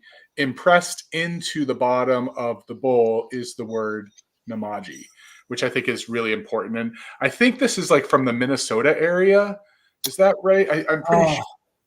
Yeah, Kim just put it in. Yep, she just put it in. Yeah, Moose Lake, Minnesota. Yep. Yeah, and it's a lot of people think Namaji is the name of a tribe. It's not. It's just I think it means left-handed or something. It does. It means left hand. Yep, and yep, it's the name of the lake, the Moose Lake. So pretty though. And it's a nice little size. If you just wanted a little piece, and I think it coordinates with a lot of other things. It's just got such great color around it. It's 2.75 inches tall and 5 inches from side to side. But again, I don't know if you can all see the impression. Yeah, you can see it where it's impressed. Namaji is impressed into the bottom. Even the bottom is beautiful. Look at that right here. It is. So gorgeous. Those are fun. You don't normally see that style bowl from them. Usually you see like the little bud vases, not that big open void. Yeah, gorgeous. It's pretty nice. I cleaned some candle wax off it, so I'm thinking someone was using it as a candle pillar, maybe a pillar candle holder for a while. But I think it is glazed on the inside, so it could function as a planter as well, if anyone was interested. Yeah, it's super good coloring. It's pretty, and I love the color too. Yeah, very earth tones. Yeah, it's not one of the ones that's heavily orange or heavily brown. It's just got enough of each of the colors, I think, in it. Love it. And I was thinking, in that section where I have all that stoneware pottery in the store, how nice would this look? It would look really nice. The problem You're gonna have to find another one now. I have to stop stocking the store as if it's my room that I can hang out in. And things You are can. You can. That's what you want them to do. The stuff doesn't stay there forever. All right. Namaji was 1929 to 2001. That's a long-lasting company. Yeah. And what's interesting is, doesn't it give you Southwest vibes? But it's not. No. It's not. So it shows us that a lot of what we think is Southwest is actually indigenous to the North, all of North America. And it's not just about desert. It's about earth tones and colors and connection with nature. And I could talk about it forever, but I'm interested in it. So we're looking for 23 or more. I'm going to start a countdown. 20, 19, 18, 17, 16, 15, 14, 13, 12, 11, 10, 9, 8, 7, 6, 5, 4, 3, 2, 1, bid end. So fun. You could put a pretty big plant in that. Yeah, plants. I wonder if we're going to see any plants tonight. Thank you so much, Karen. Melissa, congratulations. This is coming to you. Karen G, thank you so much for being our official mod and bid ender. Kim, thank you for being our backup mod and bid ender. Ladies, we could not honestly do this without you. So thank you so much, and we appreciate your help so very much. So folks enjoyed these the last time I brought them, and I'm very particular about these, that they don't have any damage to them. So it took me a little bit. Tina actually found this the other week. So we have another piece of fun nail art. I mean, if you guys think about it, how much work it goes in to drive those each and every little nail in to make these gorgeous flowers. I won't bring them if they're damaged. There is no damage to this. Sometimes from storage or taking them on and off the wall, some of the enameled paint does chip on it. But There's no damage to this. This is actually a local company. They were out of Reading, Pennsylvania. It's Polo Craft. And this is the original nail art. And then I think this is copyrighted or it's from the era of 1977. So if you guys were children of the 70s and 80s, I don't think y'all knew a house that didn't have one of these or an aunt that didn't have one of these hanging in their house. Marie, thank you. I see you in at 15. This one is really fun because it has pastel colors. A lot of them that they made, or at least a lot of the ones that I see, thank you, Trendalyn, I see you're 18. They're usually in the more traditional 70s colors, like the burnt orange, the avocado colors, things like that. And this one I think is really fun. If you guys are looking for a real springy one, then you could switch out for more of one of the, Brady Bunch era colored ones for the fall. It has its original hanger here on the back. There's no damage to the wood. It's like a thick walnut wood that is finished. And then that's almost like a harder plastic. Sometimes they had a porcelain. This one is a thicker, like acrylic for the vase part on it. So, Marie, I see you back in at 20. This measures 8 inches long. So it is 8 inches long, and then it's about 5.5 inches across. And again, let me get in here so if my camera will focus so you can see the great detail. It has like turquoise colors on it. Some turquoise blue. This is kind of a peachy pink. It may not be reading on camera. It's like a peachy pink. Then we have the turquoise. This is more of a pink up top. And then, of course, we have the creamy white mixed in. And this is sort of an off-white down here on the bottom. So Karen just said that this would look really good with a pastel-colored milk glass collection, and I agree. Agreed. And these are really, really fun. And I remember, Mom, my mother had a few of these. And every time I see them, it's very sentimental to the era. And the fact that, and I'm not sure, this one said Clover Cluster. I'm not sure if that was the name of it, if they named them, because that's some old Scotch tape on there. And it just says Clover Cluster on there. Left it the way it was found. And I'm just happy it has its original hanger on it because this is a big, thick piece of wood. And they're just gorgeous. And they're fun to add in with your crewels, add in with all sorts of different things on a gallery wall. Plus, one more thing, like me and Bill always say, you have that weird spot in between two doors. What could you put? You could put one or two of these gorgeous nail art plaques. So, there it's reading really true to color. It's that peachy pink and the teal. And then that one's just a little lighter. They're more pink up top. And then we have like the creamy pink down there. So let's count it down. We are doing just in case for active bidders. Robin's in at 21. We're looking for 22 or more. So 20, 19, 18, 17, 16, 15, 14, 13, 12, 11, 10, 9, 8, 7, 6, 5, 4, 3, 2, 1. Bid end. I love offering these pieces. They're so sentimental. They're so fun. And so much work goes into all of that. So thank you, Trendalyn. I see you're just in case. I see Marie's just in case. I see Robin's just in case. Again, there's no paint chips, no issues to the veneer, to the wood. There's the bid end. So Marie, your 32 just in case came in after the bid end. So because Marie had a just in case of 30, that means, Robin, you get it for $31. Thank you so much. Robin, you didn't need it. You want it. It's yours for the 31. Thank you all for the bids. All righty, Bill. Jason, it's so interesting that you just mentioned Cruel because I happen to be bringing one in this round. Right. And it's big, so I have to back up. And it is my high-priced item for the night, so it's going to take a collector. But I'm asking starting $70 on this gorgeous, I can't even, it's just so gorgeous. It is. And it's huge. And it's in a green bamboo-like frame. So everything about it is just fantastic.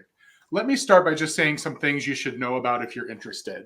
It does have Ware on the back. It looks like it got a little water on it on the back, but it doesn't look like the water came through at all. There might be just a little spot down here. You can see it well on the camera, but that's it. The other thing I would say about this piece, though, I don't know if the person who put it together ran out of yarn. And, they had imprints on them that you would stitch over. This butterfly's wing is missing a little bit of its yarn. As you can see, it's under glass, so it's not like it was damaged. I'm guessing that's from when it was made. But look at these flowers. They're like big sunbursts right before an eclipse. Right before an eclipse, right? I just want to like the stitch work on this is so good. And it's big. So please know that if anyone's interested, it is a big, big piece. The crewel is big. I'm just going to keep saying big until I see. It is 20 inches long and 11 inches wide. But it's super good. There are 4 total butterflies on it in this gorgeous sunny kind of color. I love it when they do the two-tone leaves because it makes it look like they're bended a little bit. And I don't even know how many flowers are on here. It's just pretty amazing. I got to show it like this just because it's so good. So good. Very vibrant still, too. Like it didn't fade or anything. It looks very vibrant. And it's weighty. It's got a good weight to it. So it's a solid piece. And you can see the frame, how it's made to look like bamboo. And it was the professional framing company still on the back. It was framed in Illinois, in Waukegan, Illinois. I don't know if I said that right. So pretty. So again, just to point out the condition issues that I pointed out, there is some missing yarn on the wing of that butterfly, and then just a little bit of staining right there. Other than that, it's in amazing condition. Can we just talk about the trunk of that tree, how well they did that with the curling down at the bottom too? Well, that's the chain stitch, Jason. I'm just saying, like the way they did the roots on that. I mean, that's really, are you still making crewels? Did you ever really get into doing that, or? It's on my list of things I'll be doing. It's on my list of things I'll be doing. All right, I'm going to start a countdown because I see we have some interest. Thank you all. Hi, JV. Good to see you. I'm going to start that 20-second countdown. So active bidders can use it just in case.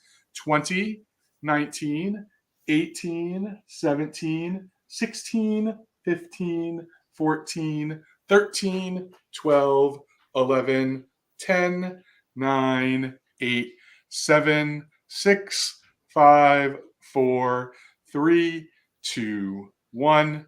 Bid end. Elizabeth, I don't even know if I said that name in any way close to how it's really pronounced. I tried. That's all I can say is I tried. Yes, Kim, if you do sell them, you might want to let people know that you're selling them. Oh, yeah. They're hard to find. They're so hard to find. Thank you for the bid end, Karen. Trendolin, congratulations. This is yours for $90. Thank you both for your bids.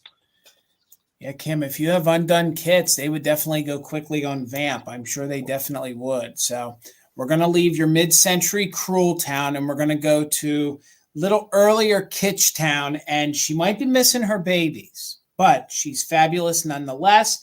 She has no damage. So $15 on this cute little kitschy Lipper and Man yellow kitty cat with her little rosettes in her gorgeous bonnet. She even has this sugarine and or spaghetti effect to her hat. There's no damage to her whatsoever. The only note is that right here, you can see right there would have been a little chain fed through there and she would have had 2 little babies. So she's reading true to color. These are really fun. Lipper Man, I think, hit the kitsch, hit it right on the mark when it came to the colors. She's this gorgeous little butter yellow little Miss Kitty Cat. She has her little pink purse in her hand. So again, Donnie, we're starting it at 15. So if you're interested, she is $15. Look at her gold polka dot bow in very good condition. A lot of times these have a chip on them or they're damaged. I thank you, Deborah. I see you for 15. So we're looking for 16 or more. Again, usually some of the points of damage when you find these in the wild is there's usually some issue with the bow, maybe even the open spot here, but she's in really good condition. They got a little sloppy at the factory here. Oh, you're fine, Donnie girl. No worries. I see you for 16. That's under the glaze. Then they gave her these rosy cheeks. I love these. And if you guys love her, she came in different colorways. They have other animals. They have elephants. They have dogs. They're just so fun to collect. And you start with her, especially at this price, odds are you could find her babies in the wild or maybe on eBay, or maybe that doesn't matter to you because you really don't see that little hole.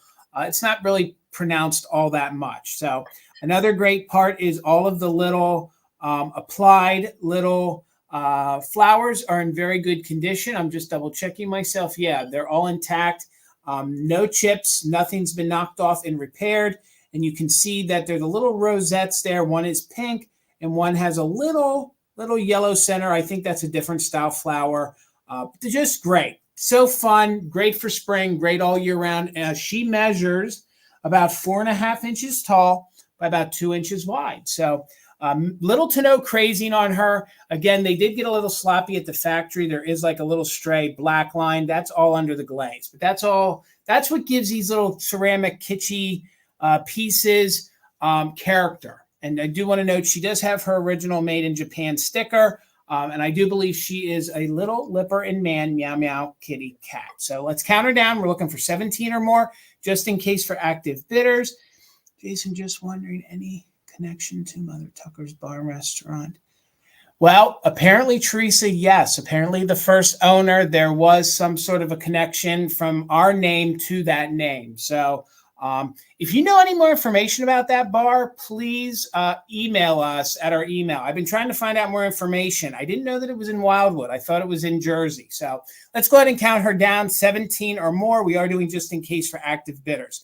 20, 19, 18, 17, 16, 15, 14, 13, 12, 11, 10, 9, 8, 7, 6, 5, 4, 3, 2, 1. Bid end. Wanda says she has her with the two little kittens.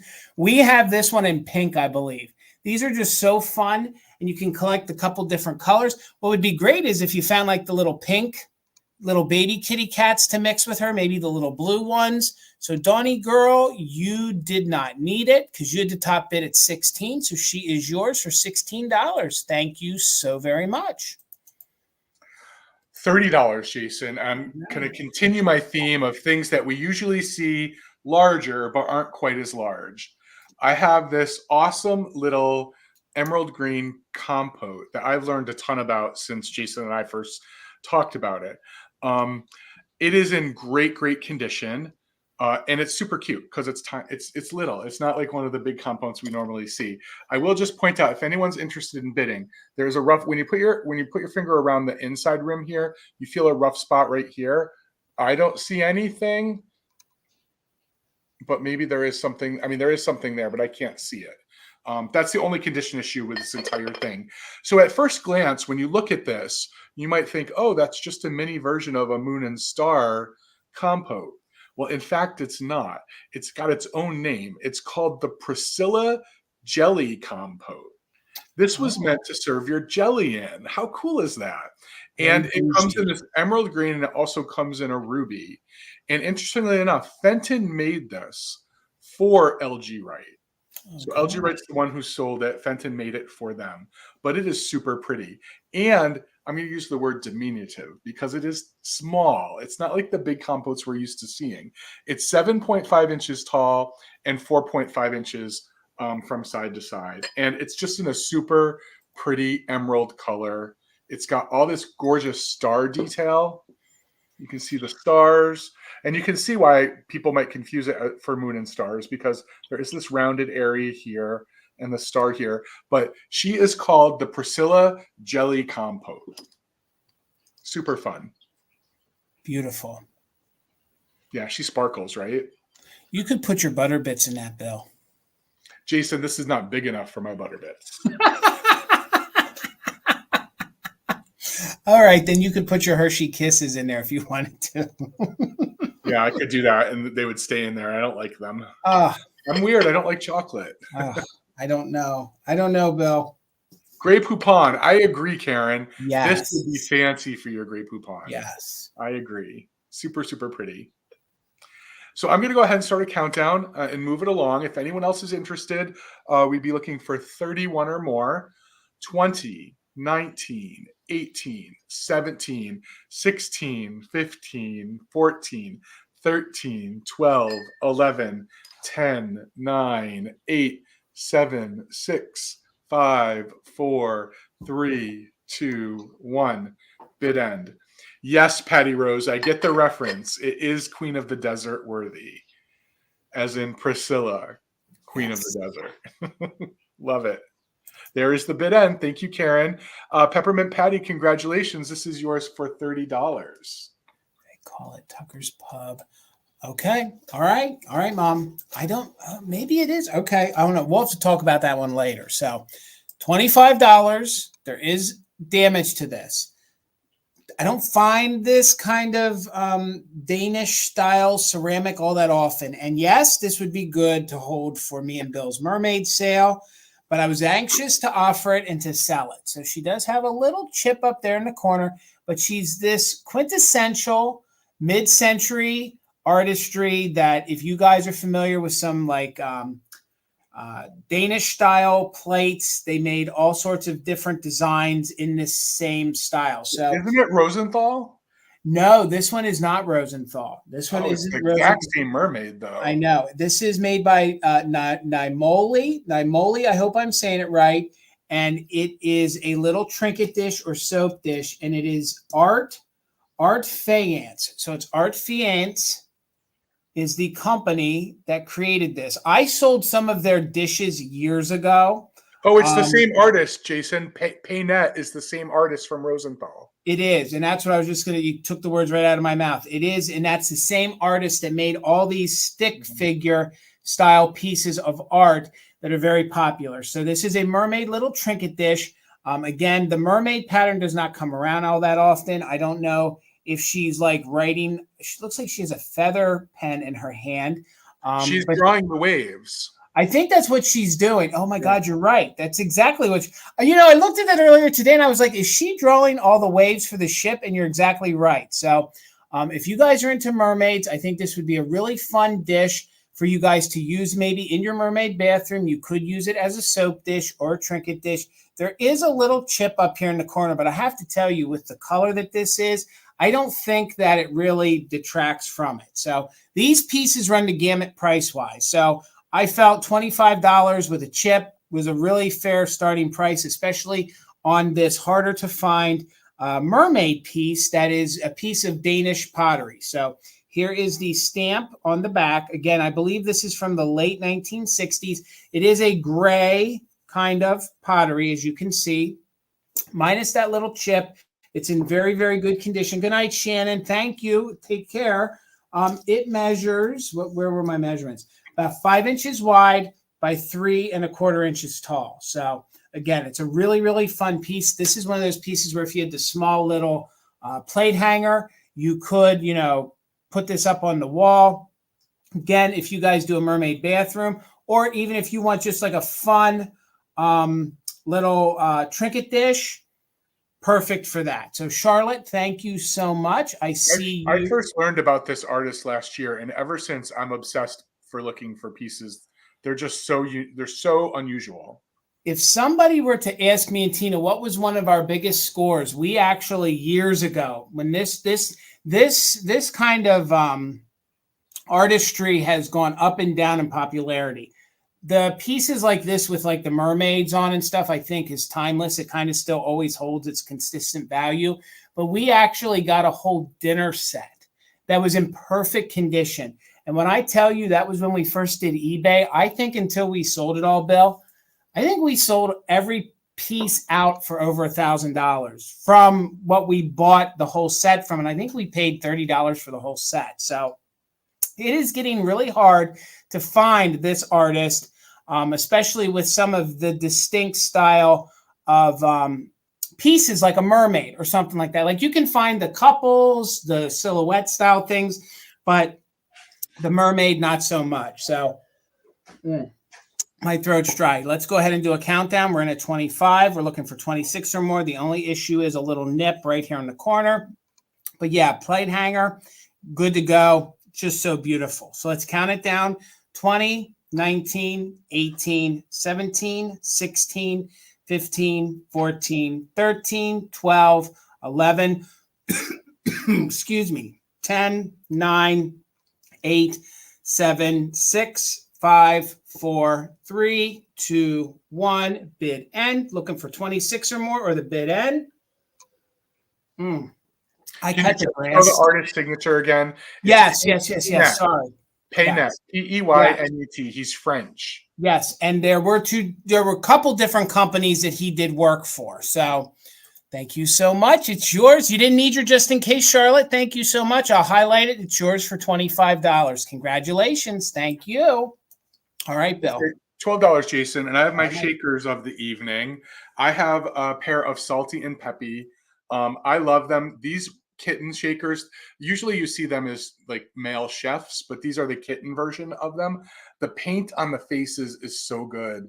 I see these so messed up oftentimes. And the condition of these shakers is great. The noisemakers are still in the bottom. They do not work. There is a Japan stamp on the bottom. The only condition issue to write home about is there is wear on the top, because that's where they would get knocked together. So that's what the tops look like. But they do have their names, and you can still read their names. Peppy, this is Peppy, and Salty. I just love that's their name. But Jason, like, look at the paint on these. They're good. Really good. They're really good. Yeah. The faces are just so good. Yeah, they're fun. They are 4 inches tall, and they're in good working condition. To get the salt and pepper in, you just screw off the top.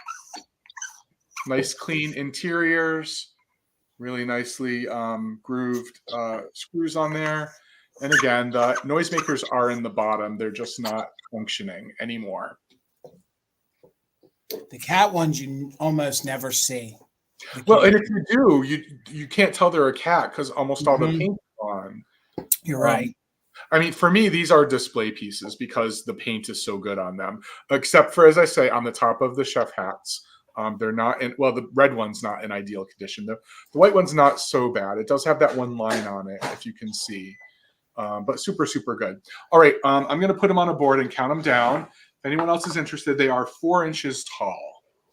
20, 19, 18, 17, 16, 15, 14, 13, 12, 11, 10, 9, 8, 7, 6, 5, 4, 3, 2, 1, bid end. Bill, did you see Buttermilk and Cream said that she grew up with these? Oh, did she? Isn't that fun? It is. I think that's so fun when that happens to us. Thank you for the bid end, Karen. Congratulations, Wanda. You have some new Salty and Peppy kitten salt and pepper shakers. They're so doggone fun. All right, guys, I don't often do this, but I have some Folkscraft to offer you tonight. So it's $18. You're going to get the whole set. I brought it because it has a really mid-century kind of feel to it. So you're going to get, for the set, you're going to get the cream and sugar, and I believe this is in their pattern. I believe they call it Baja. So it has these great, like periwinkle and almost violet purple style colors. So you're going to get the cream and sugar for the $18. And you're also going to get the salt and pepper. So I think they look very mid-century, if you ask me, the way the flower is. The only condition issue, and I was nitpicking, is I think one of the little holes in one of the shakers looks like it's a little bigger than it's supposed to. So I don't want to call it a chip, but it's just a little bigger than it's supposed to. So they are marked Folkscraft on the bottom. They were actually made in Mexico, which I'm not sure. Folkscraft was always an American-made company. So I think when they started making some of these in the I think if they are stamped Mexico, I think they might be like 80s era. I think maybe somebody can correct me if they know. So I think the pattern is called Baja. I think that's what it is. I think it's Baja is the pattern on these. And again, you're going to get the sugar and the creamer. They are you're going to get the salt and peppers. They are missing their corks. And these were made in Mexico for Folkscraft. So it's this gorgeous, like creamy tan color with the periwinkle. And then it has like the violet blue. Again, these are nice and chunky ones. They're easy on the hands, to use. The corks, I think they'd be easily replaced. Honestly, if you guys had any wine corks, I think you could cut them and they would fit perfectly. You're also going to get the creamer. Again, there it says Folkscraft on the bottom. It's made in Mexico. Again, this alone is fun to use in a coffee bar with the cream and sugar, or use it as a little vase. Or I just think these would look really neat in a spring decor. So the both of the creamer and the sugar, they both almost measure 4.5 inches across. So again, there are no chips, there are no cracks to them. It does have the lid, so the lid is not missing. Again, I'm not sure the exact era. I do believe, though, when Folkscraft was, contracting and making things in Mexico, I believe that these might be from the 1980s. But I think they kind of have a timeless color palette to them and a feel to them where I think they could fit in any kind of decor. And I was actually thinking about bringing these to our Flower Power sale that we did, because I think that really looks like a really throwback 1960s Flower Power kind of feel. Thank you, Steele. I love these colors too. And again, when it comes to the Folkscraft, you don't find these kind of colors with them, nor this great kind of mid-century sort of feel to it. So again, this would also pair with maybe Bill's vase that he had, that planter he had, kind of could have a Southwestern kind of feel to it, maybe. Very 1980s kind of feel. But I was getting that how great they would look if you did like a Flower Power 60s kitchen and you wanted something hardy that wasn't going to break easy or damage. So for 18, you get the shakers. And I think I have the sugar. Yeah, they're 3 inches tall. So they're 3 inches tall and they feel really nice in your hand to use. So I don't see any interest. That's okay. We'll bring these back in the recap. We'll get you going, Bill. I thought I was on mute, everyone. I apologize for that. Chris is not feeling well, so I think he was heating up some tea in the microwave. I think that's what it was. I thought I was on mute. I feel bad now. $12, Jason. And you know what would look great with that set you have? This gorgeous piece of Polish pottery. Doesn't it kind of have like the same vibe? Both like in terms of the design, but also the color scheme. Yeah, this is a really great piece. I found this with the pieces that I brought last week. So, made by the same company. So my feeling is that these are older pieces of Polish pottery. You all heard me last week talk about the fact that I've been to the Polish potters before, but it's super pretty. Nonetheless, it is a nice, good size bowl. It is 3 inches tall, 8 inches from side to side. And the only condition issue that I can see, you can all see it right there too, a little bit of paint under the glaze down in the bottom of the bowl. But a super sturdy, beautiful, all hand painted. We watched them do this too. It's crazy. These women are like, they're crouched over a table all day long, repeating the same patterns. And they do it so quickly too. It's pretty amazing. It's pretty amazing. So it does have its marking on the bottom. And it's a good weight if you're looking for something to do little salads in, a little batter bowl. It's just super, super pretty. But I love this design.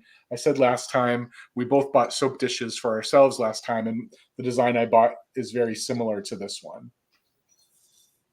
Oh, well, that was like way too close. Isn't that pretty? I don't know that I've seen a lot of that. A lot of them use the green in a lot of the patterns. Usually it's blue on blue. Yeah. There is a use of a lot of other colors. I don't know why, but you just don't see a lot of that in the United States. I mean, I can remember reds and yellows, oranges. There is a use of other colors. You just don't see it typically here. Right. So pretty. So thank you for your interest, everyone. I don't have much more to say about it, so I'm going to count it down. If anyone else is interested, before Chris grabs it and heats his dinner up in the microwave inside of it. Because the microwave is our primary source of cooking in this house. I think it's in a lot of houses. All right, 20, 19, 18, 17, 16, 15, 14, 13, 12, 11, 10, 9, 8, 7, 6, 5, 4, 3, 2, 1. Bid end. I think it's pretty too. It is really pretty. Definitely makes a good riser if you flip it upside down. It does. It actually, I had it. That's how I had it in my preview. I had something on top of it. So thank you for the bid end, Karen. With Melissa's just in case of 20, it goes to Robin for $21. Thank you both. All right, I'm going to switch gears and go with probably my smallest item of the evening, and it's going to start at $10. I have a piece of jewelry, so hopefully I can get it to show.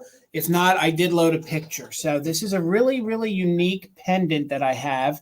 It is what I believe alabaster, and it is all inlaid. So each little piece, including the butterfly, including each little piece of the, I believe the butterfly is inlaid. I believe that the rainbow is etched in there. Even the setting sun or rising sun there is inlaid. So you can see each one of those little pieces. It's kind of like a stone version, like the little mosaics that we sell. So I just thought, especially heading into the spring and summer, this is just a gorgeous little piece. It is in a very, very heavy pendant backing. I actually was surprised that's not marked silver or sterling, and it's not anywhere. But if you can see, that's a very, very thick piece of alabaster on there. And again, each piece is carved and inlaid. So I'm tilting it that way so you can see the little lines around the sun. There's little lines around the butterfly, and some of those are etched, some of those are inlaid. And I do believe that each part of the little rocks here, they're also inlaid. So thank you, Robin. I see you in at 10. It measures about 1 inch in diameter. So it measures about 1 inch in diameter. I don't know the exact era. I don't know who manufactured it. The back is a nice, heavy, thick metal. And there you can see, I do believe that the chain is original to it. The chain is probably coming in right around 18 inches. So it is this gorgeous metal chain. I'm not sure if that's stainless or not. I think it's just a metal chain for it. And again, it's just a very, very unique pendant, especially if you guys are looking for something with a 1970s, 1980s kind of feel to it, or if you just want something unique. And I believe if you wanted to, you could probably, if you were crafty enough, convert that into a very different, a unique brooch. Like if you put a pin back on that, I think that would make a really neat piece. Or, of course, just wearing it. So again, it's inlaid. I believe it's alabaster stone. Like you can see the sun coming up, how that is inlaid in there. And then I do believe like the rainbow, which I love the way they did that. I think that's etched in there. So I also thought that it was going to say Italy on the back, or it might have said stainless, but nothing at all anywhere on it. And I just want to double check for a moment. No, I even checked with a loop. So let's go ahead and count it down. $11 or more. If anyone's interested, you can put in a bid, and you can only use it just in case if you're an active bidder. So counting down from 20, 19, 18, 17, 16, 15, 14, 13, 12, 11, 10, 9, 8, 7, 6, 5, 4, 3, 2, 1. Bid end. Thank you so much, Karen. I see your bid of 11. And again, it comes with that chain. That's why I have it draped there. It is. I think it's a really, really unique piece, something I had never seen before. And that's why I thought the folks, I mean, this is really, really neat, really different. And I thought you guys would appreciate it. So Karen had an 11. Robin with her just in case, $12. Congratulations. It is yours. All right, Bill.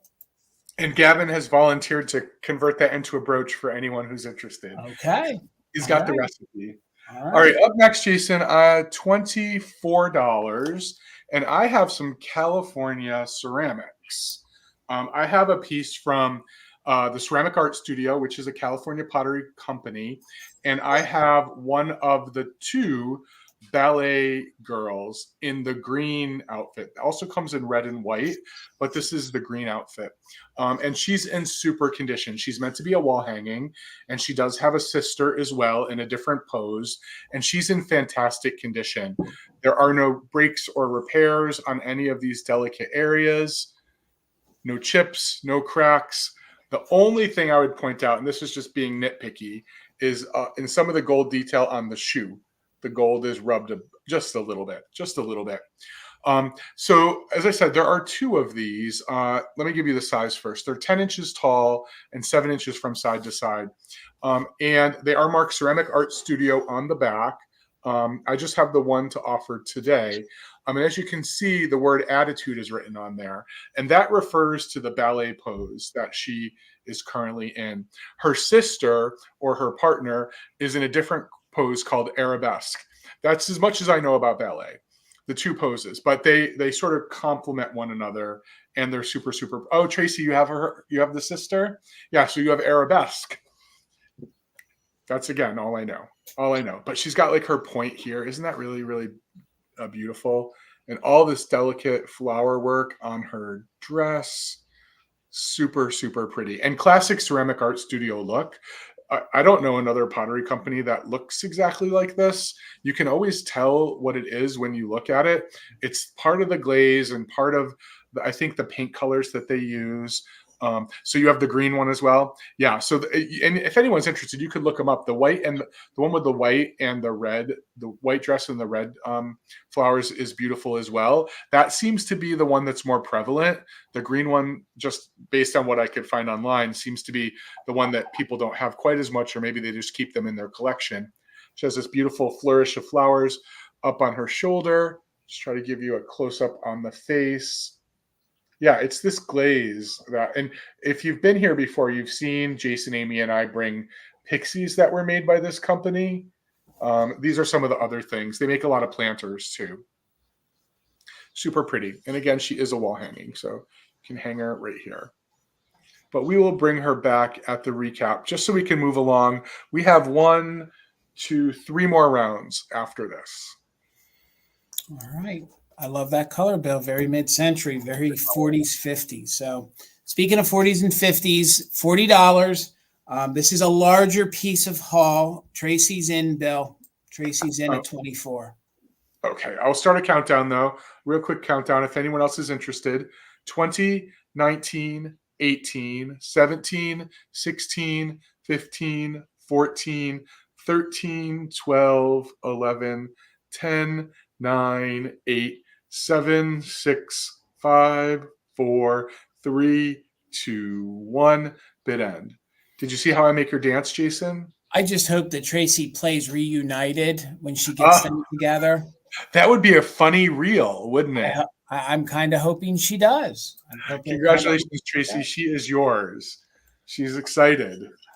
All right, guys, $40. And this is going to take somebody who really loves hall pottery because it is one of the largest pieces in the pattern that I'm offering. It is the double-handled urn vase, okay? This was used, and I did my best to clean some of the discoloration out of the inside, okay? Maybe a little magic eraser could get some more of that off, but honestly, that's on the inside, and it still presents very well. Because of that, I'm starting it at half of what these normally go for the 10.5 double-handled vase, 1940s hall pottery, and this is part of the wild flower pattern. So as I often say, and I know Bill does too, this is a nice feeling pottery. It has 2 different patterns on either side. So you have these gorgeous butter and pink flowers on this side, and it's kind of it fades from the pink into the periwinkle blue. Okay, so there's no chips, there's no issues on the outside. Sometimes when you find these, a chunk's been taken out or there's like a chip on one of the flowers, there's no issues. I love the 1940s scroll. How gorgeous would this be as the centerpiece of your table? It would look great on an entryway table.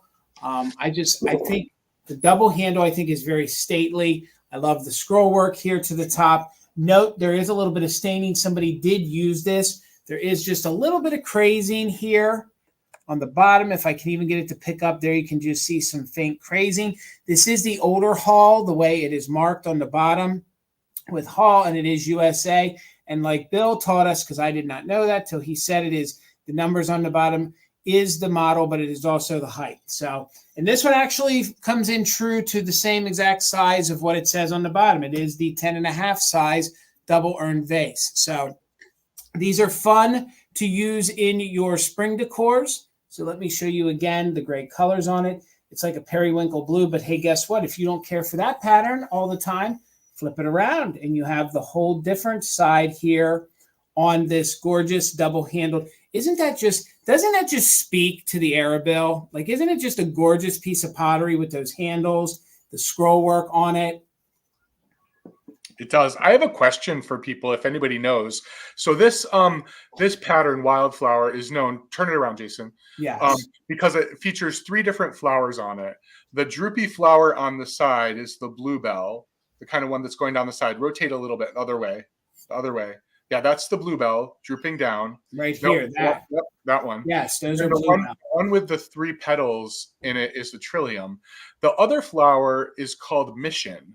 But I don't know what that flower is. Has anyone ever heard of the mission flower before? It's probably an older name for a flower we all know, but I've never heard a flower called the mission flower. So if anybody knows in the chat, that would be awesome. I don't know. But again, it is the larger one, and I'm not seeing any interest, and that's all right. I'm not going to belabor it. We can bring it back in the recap, and let's get you going, Bill. We'll keep it moving. All right, I have some more glass, Jason. This is going to start, if anyone's interested, at $25. I have the beautiful swan in the nest bowl. And as you can see, it's in a gorgeous green color, and it's in very, very good condition. It's either the one made by Fenton or the one made by Diamond Glass. I don't know because they both made them. The bird heads are a little bit different on each. There are a couple straw marks. You can see them really nicely here. There's one right here. You can't feel it, but it's there. And then there's a smaller one off to the side. But it is a fantastic, gorgeous piece of glass. And as you might, the trillium is a great flower for those of us who live up here in the north, Gavin. They're also protected, so you can't. But look at that. You can't pick them.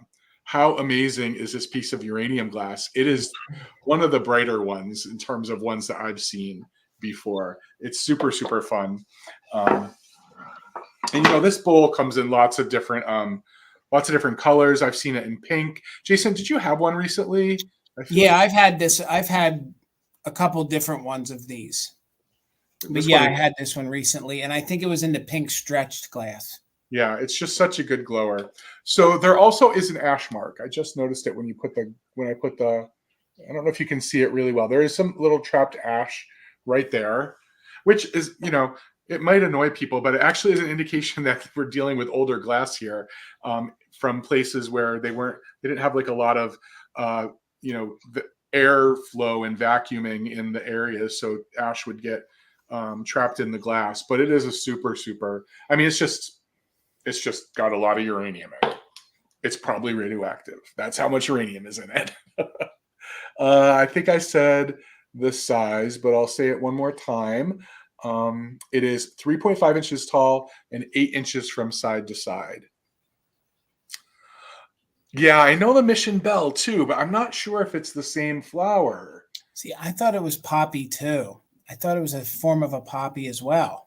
No, it's not anything like a poppy. Poppy has large petals. Yeah, I've looked it up. I've spent time looking up mission flower, and I don't know what it is. So I'm going to go ahead and count it down. If anyone else is interested in the beautiful piece of uranium, Fenton or diamond glass, I'm not sure. Swan in the nest bowl. 20, 19, 18, 17, 16, 15, 14, 13, 12, 11, 10, 9, 8, 7, 6, 5, 4, 3, 2, 1, bid end. So nice. I always loved how the swans doubled as the handles. Yeah, aren't they neat? They're so graceful and beautiful.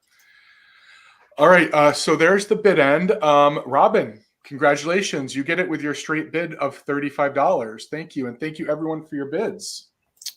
All right, guys. I have a head vase. I also have a wall pocket.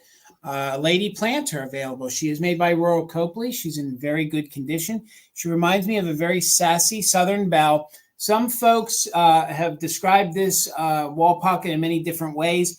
I always have found that she's sort of just the sassy, closed eye Southern girl. So she does have the pigtails. She's in very good condition. You can see she is stamped by Royal Copley here on the back. She is a wall pocket, very, very clean on the inside. And she has this gorgeous pink. She has these cute little light pink little bows in her hair. She's a little brunette. I love the finger curls that she has up top here in her little bonnet. And she's just so cute and so sassy. Again, she hangs on the wall. She also sits on the counter or sits on her own. And like Bill says, she has a flat back, so she could fit back up against your wall. They even went as far as to went ahead and put a little bow here on the back of her bonnet. You know, those were the little details that they did back then that I don't think that they normally do today on pieces like that. So she was three-dimensional that could be hung on the wall or figural and sat on your shelf. She is 6.5 inches tall, and she's about 4 3/4 inches wide. So again, she's reading true to color. This is all like an airbrushed sort of blue. I love Royal Copley too, Gavin. I think it's such a great ceramics company. It's getting washed out in my ring light, but these are a very, very pale pink, the little bows in her pigtails that she has. And some folks have said that she might be the Asian version. I don't think that she is. Actually, I recall one time doing research that they just always called her the closed eye bonnet girl for Royal Copley. I don't even think she had an official name. So, but she's in very, very good condition with no chips, no cracks. She's very fun. She'd be a great addition to your wall pocket collection or your lady head vase collection.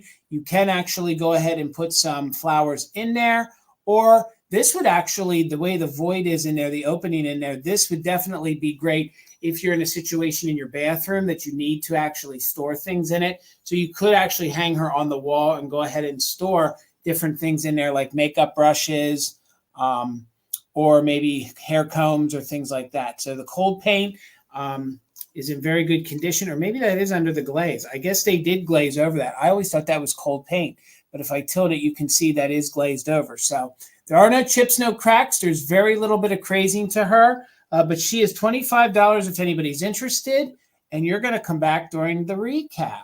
So go ahead, Bill. We'll get you going. I love it when behind the scenes people do research and then they message us with what they found. So Patty Rose messaged me with a clue. Now I have a new opportunity to do some research, and I'll report back. You have a bid. I'll report back if I learn anything more about that flower. About the flower. Okay. Yeah. Thank you. Add to cart. I see you in at 25. So we'll just do a quick countdown from 15, 14, 13, 12, 11, 10, 9, 8, 7, 6, 5, 4, 3, 2, 1. Bid end. Thank you so much. Add to cart. We're looking for 26 or more, but I don't think anyone's going to go against you. So we'll just wait for Karen to close that out, and it's going to come to you, the gorgeous Royal Copley wall pocket. Thank you so much. Add to cart. I appreciate you so much, and congratulations. All right, Bill. $15, Jason. And I also brought a piece of Hull pottery, but not sort of the typical ones that we have been bringing in the past. I brought one of these gorgeous drip glazed Hull goblets, and a little friend that's going to come along with it if anyone is interested.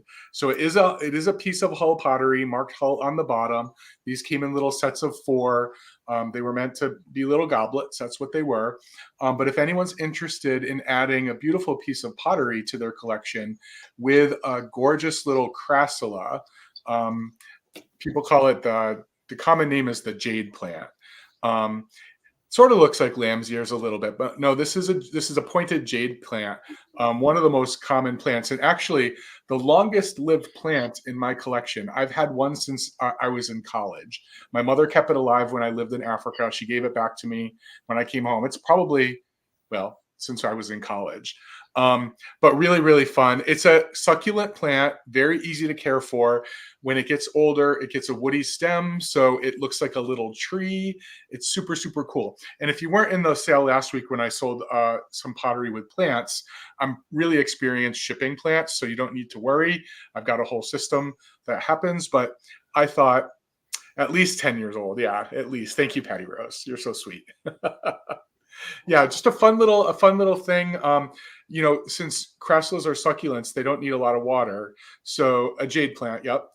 So they're super easy to care for when you don't have drainage, because you just water them a little bit once or twice a month.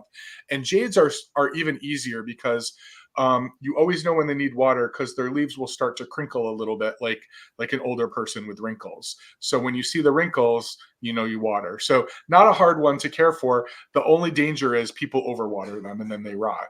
They just want a little bit of water. So anyway, super, super cool. I'm going to ship the plant inside the vessel. Sometimes I take them out, but this one will be inside. So there'll be a bunch of rocks on the top of the surface to keep it where it needs to be. Yeah, so really fun. And I'll send the name of the plant along, whoever purchases it, so that you can Google some care directions for it. So I'm going to go ahead and start a countdown. Thank you for your bid, Melissa. Thank you for your bid, Lisa. Hi, Lisa. Good to see you. Good to see everybody, but just haven't seen Lisa in a while. So that's why I said that. All right. 20, 19, 18, 17, 16, 15, 14, 13, 12, 11, 10, 9, 8, 7, 6, 5, 4, 3, 2, 1, bid end. Yeah, that doesn't work for me, Karen, either. Yeah, the wrinkles keep coming in. I was just telling Jason yesterday how much water I drink every day. It's insane how much water I drink. So there is the bid end. Thank you so much. So Melissa came in with a just in case of 22. Lisa, your just in case came in after the bid end. So this goes to Melissa for $17. Congratulations. All right, guys. Choice at $15. And I have some vintage perfume bottles. They're in very good condition. There are some rough spots to the hobnail, but I brought them because they have a they are identical, but I'll show you each one at a time. They are very Hollywood Regency. They are pressed glass. I don't know the exact era of them. They made these for a few decades. This could be 1930s, clear up to the 1950s. So I thought they were really, really fun. To me, they look like ice and they look like bubbles. So I was bringing them because I thought you could use them in like your bathrooms if you do nautical theme, if you're into mermaids. It does have the ground top here, so that's not broke. That is ground. When you put it in, and I do have two of them, so if you're like me and you like it to be balanced, you could have both of these for your maybe your makeup table or your dressing table or anything like that. These are really fun. So you have two to choose from. $15 choice. It's 7.5 inches tall, so it is a large size. Usually when I find these, big chunks have been broken off because people haven't taken care of them. These are in really good condition. So it's 7.5 inches tall, and it's about 3.5 inches wide at the widest point. So hopefully you guys can see all those great hobnail points coming out. It almost looks like, different. It looks like it's very bubbly. There are some rough spots on the mold, but it's in very, very good condition. These are really, really fun. If you like this mold right here, this style, you can find other ones in different sizes. I could not find a manufacturer. Nobody really listed one anywhere, but these are earlier pressed glass, molded glass, little perfume bottles, and they're really, really fun. They're very deco, very Hollywood Regency. You can fill these. These are really fun when folks fill them with maybe colored water or maybe a colored perfume, or you just leave them as is. So I do have two for you to choose from if you're interested. Again, these are fun perfume bottles. They're very easy to lift off with the tops on them there. They are, Dawn, you're exactly right. They are very pretty with colored water in them, and that's what a lot of folks used to do with them. So there's no staining to them. There's no issues. You can even see they did great detail down here at the very bottom to it. It looks very, very icy to me. It almost looks like little bubbles. So I thought it was really, really fun, especially if you guys are looking for something more summery now that we're getting into the warmer months, or if you were going to mix it into maybe a mermaid bathroom.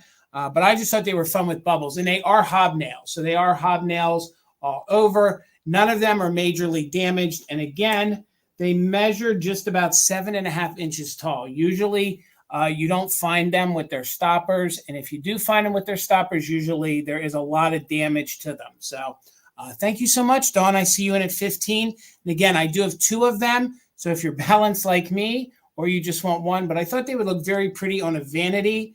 And again, you fill these with colored water, they're gonna just look gorgeous. So there are just some rough spots. There's no chips. There's no major ones that are chunked off. I've given these a good look-see, but you can just tell that they're a little older. And when they were made, I don't know that they polished all of the mold marks all that much, because these are, it's molded glass. So 2 of them to choose from.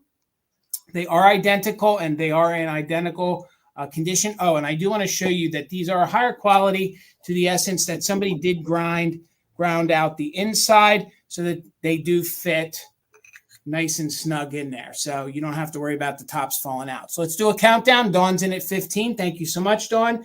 It is on choice. So let's count it down from 20, 19, 18, 17, 16, 15, 14, 13, 12, 11, 10, 9, 8, 7, 6, 5, 4, 3, 2, 1. Bid end. Thank you so much, Jameen.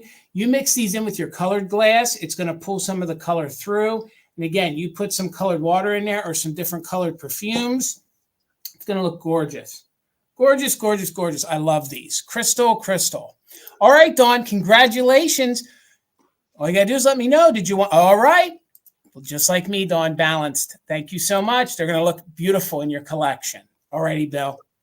$15 for choice, Jason. My only choice round of the night. And I have 3 gorgeous art glass paperweights if anyone is looking to add to their collection or start one.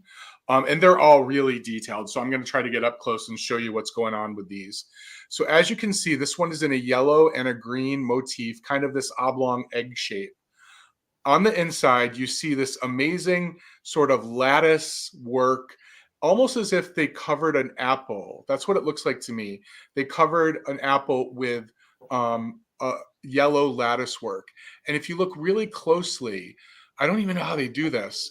There are little tiny bubbles on all of those lattice pieces in there. It's super, super good. And then when you back away from looking at the yellow part of the glass, you look at this green swirl. You see this green swirl kind of going around it. And at first, when I picked it up, I saw all these exterior bubbles, and I thought that those were like errors in the glass. But actually, each of those bubbles rests on one of the swirls. That's how detailed this amazing piece of glass is. So this one is 3 inches tall, 2.5 inches across, and it's super, super good, beautiful, smooth base. The second one is also yellow and green. I was feeling spring.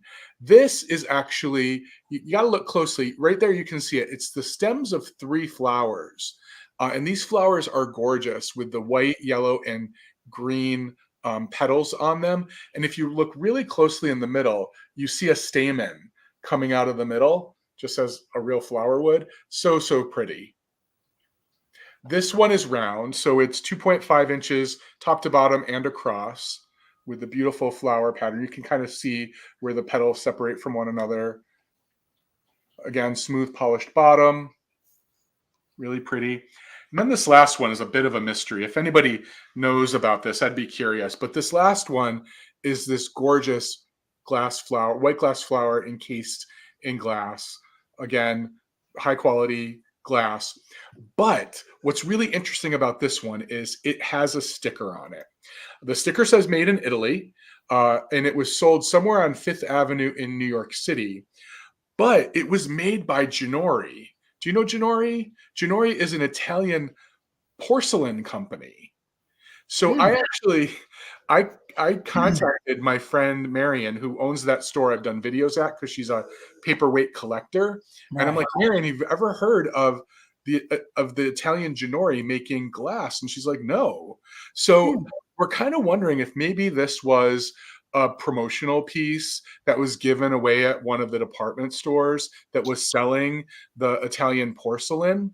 Because Ginori porcelain is super, super popular.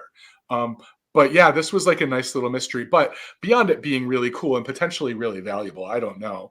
Look how beautiful this flower is in the middle. It's just so, so gorgeous. So 3 really, I think, for me, gorgeous examples of art glass. And that last one's pretty heavy, so this is a heavy board. So I'm going to go ahead and count it down. Right now, we'd be looking for 21 or more on choice of the lattice, the flowers, or the Ginori.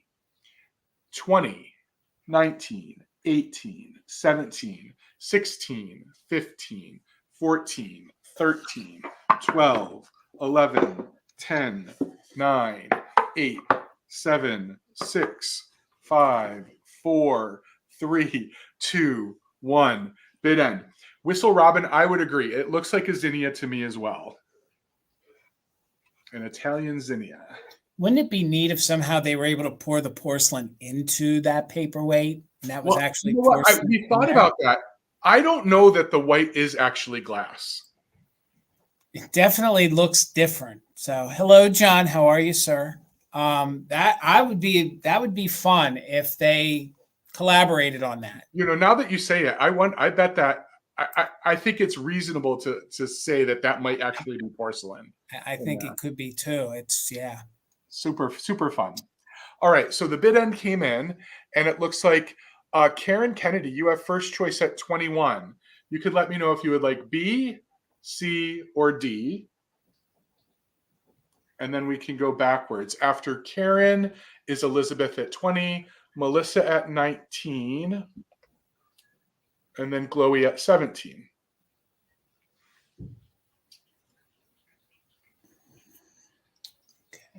Every once in a while, my Scrabble board comes in handy. So Karen's gonna take the Italian mystery. Okay, so we'll see if anyone else was interested in any of the other ones. Elizabeth, if you wanted B or C, Melissa, if you wanted B or C, or Chloe, just let me know. All right. Do you want to do that through the chat, Bill? Yeah, I'll just watch the chat, but I'll keep holding it up so people know which one is which. We can wait for one more. Oh, Elizabeth wants B, so you got B claimed. Okay, so Melissa, if you or Chloe wanted the flowers, just let me know, and if not, Melissa's going to take C. Perfect. Thank you, everybody. Melissa loves her flowers. All right, guys, everybody wins. My last item. This is our last round, right? Yeah. Yep. All right, $20. Speaking of flowers, I think this is one of my most favorite hall planters that they've ever come up with, okay? If you guys love the beach, if you guys love the summer, if you love kitsch, I love this parrot. He is a parrot. I'm pretty sure he's a parrot. And he's pulling his parrot cart, his flower cart, okay? He's starting a little lower because he does have a little bit of staining right here. He does have a little hard water deposit, but you know what? You're not going to notice that when you put your plant in there. So he is Hall, and then it says Hall right here on the side. Hopefully my light can catch that. You can actually see the great Hall stamp on there, USA. I just think he's really, really fun. He's in really good condition with no chips, no cracks. There's your bottom. The high glaze that Hall put on these, I just think is fantastic. You have the pink, you have the chartreuse, you have the emerald green, and then they even went in down here and painted up the little flower wheels that he has. So he is just a happy little guy pulling his little flower cart. Could be a cockatoo as well, cockatoo or parrot, probably more on the cockatoo side. Let's just call him a bird. And he does, the only condition issue is, and it has to be the right light to catch it. He has just light little mineralization here where there was just this little hard water line. But you know what? You put a gorgeous plant in there, or even you put in some kind of bottle brush tree or something in there, or if he's up on the shelf, you're not really going to notice that at all. So he's a very large planter. He measures 9.5 inches wide, and then he is just about 6 inches tall. So these run the gamut price-wise, but because he had that little hard water issue, I figured $20. This will be your first chance to own a gorgeous mid-century Hall pottery little planter. Not so little. He is big, but compared to the urn that I had, he comes in kind of small. So he's really, really fun. You can do all sorts of things with him. They did do a couple higher end pieces. So if you ever find him and he has the gold details on him, snatch him, because that was like their higher end gilded series that they did. So, but he doesn't have any of that. Thank you, Deborah. I see you in at 20. Gorgeous piece of mid-century, fun for your summer deck. I see you, Tammy, in at 21. Thank you guys so much. He's going to be so fun in your summer decor. I think he'd even be crazy fun at Christmas time. Put a little Santa cap on him, put a bottle brush tree in there. But he is just so fun. And like I say, he's probably one of the most favorite hall planters that I love finding and selling. He's just so fun. You can't be having a bad day when you see him. So, and he would go well if you're a cat collector. If you're into like the fish or the mermaid, he would just kind of be that little guy spying on all them. Like he just looks like he's up to no good. So no chips, no cracks, just a little hard water line here around the rim of his little flower basket. So let's count it down. Tammy's got the bid at 21, looking for 22 or more. We are doing just in case if you are an active bidder. So 20, 19, 18, 17, 16, 15, 14, 13, 12, 11, 10, 9, 8, 7, 6, 5, 4, 3, 2, 1. Bid end. Looking for 22 or more. The bid end from Karen G. Again, Karen and Kim, thank you ladies so very much. Always for your help. We couldn't do it without you, honestly. Thank you guys so much. Thank you for the just in cases. And there's the bid end. So we have, hold on here. Let me double check. Whistle Robin, I don't know that you had a bid in with your before your just in case. Let me double check to make sure nothing got filtered. No, you didn't. So that means because you have to put a bid in to use a just in case, Robin, it's going to go to Tammy for 21. Tammy for 21. So thank you guys so much for the bids. And we're going to have a recap. Do you have anything to recap, Bill? I do. So this is the point in our broadcast, everyone, where we're going to bring back anything that wasn't claimed earlier. Maybe you weren't here. Maybe you needed some time to think about it. Maybe the solar eclipse has made you think differently now. Who knows? But we're going to show everything one more time, briefly, real briefly. So thanks for sticking around. And when we show the item, we're going to say the start price, describe it quickly, see if there's any interest. If there's no interest, we'll move on. If there is some interest and only one person is interested, it'll be a straight claim to that person. If we do see multiple people who are interested at this point, though, that come in within a reasonable amount of time, we will do a quick countdown. The important thing to know, though, is Karen Gillette remains our bid ender during the recap, and the just-in-case option remains available. So my only item was for $12. This amazing Taylor Smith & Taylor serving bowl in their modern, with an E at the end, pattern, with all this great atomic looking detail on it. It's 10 inches across, 2.75 inches tall, $12 if anyone's interested. And if you see this on the recap and it wasn't claimed, it will be at Mother Tucker's tomorrow. But we don't open until Thursday. So if you want it, you'll have to come in Thursday for it. So, okay. I had a few things. So 415, I had the milk glass mid-century 1960s Jim Beam decanter. So if anybody's interested, and if my items, or I'm sure even Bill's plate, doesn't get claimed in the recap, please feel free to email us. Well, no, maybe if it goes to the store, at least me, if you want to email me, it won't make it to the store that quick. So if anyone's interested, just email me. So $15 on the milk glass. I think it's missing some of its plastic here on the center, on the cork part, but it does rest in there beautifully. So this would be the decanter. If you're interested, just put decanter, put 12. I'm 15. Oh, my goodness, I'm tired.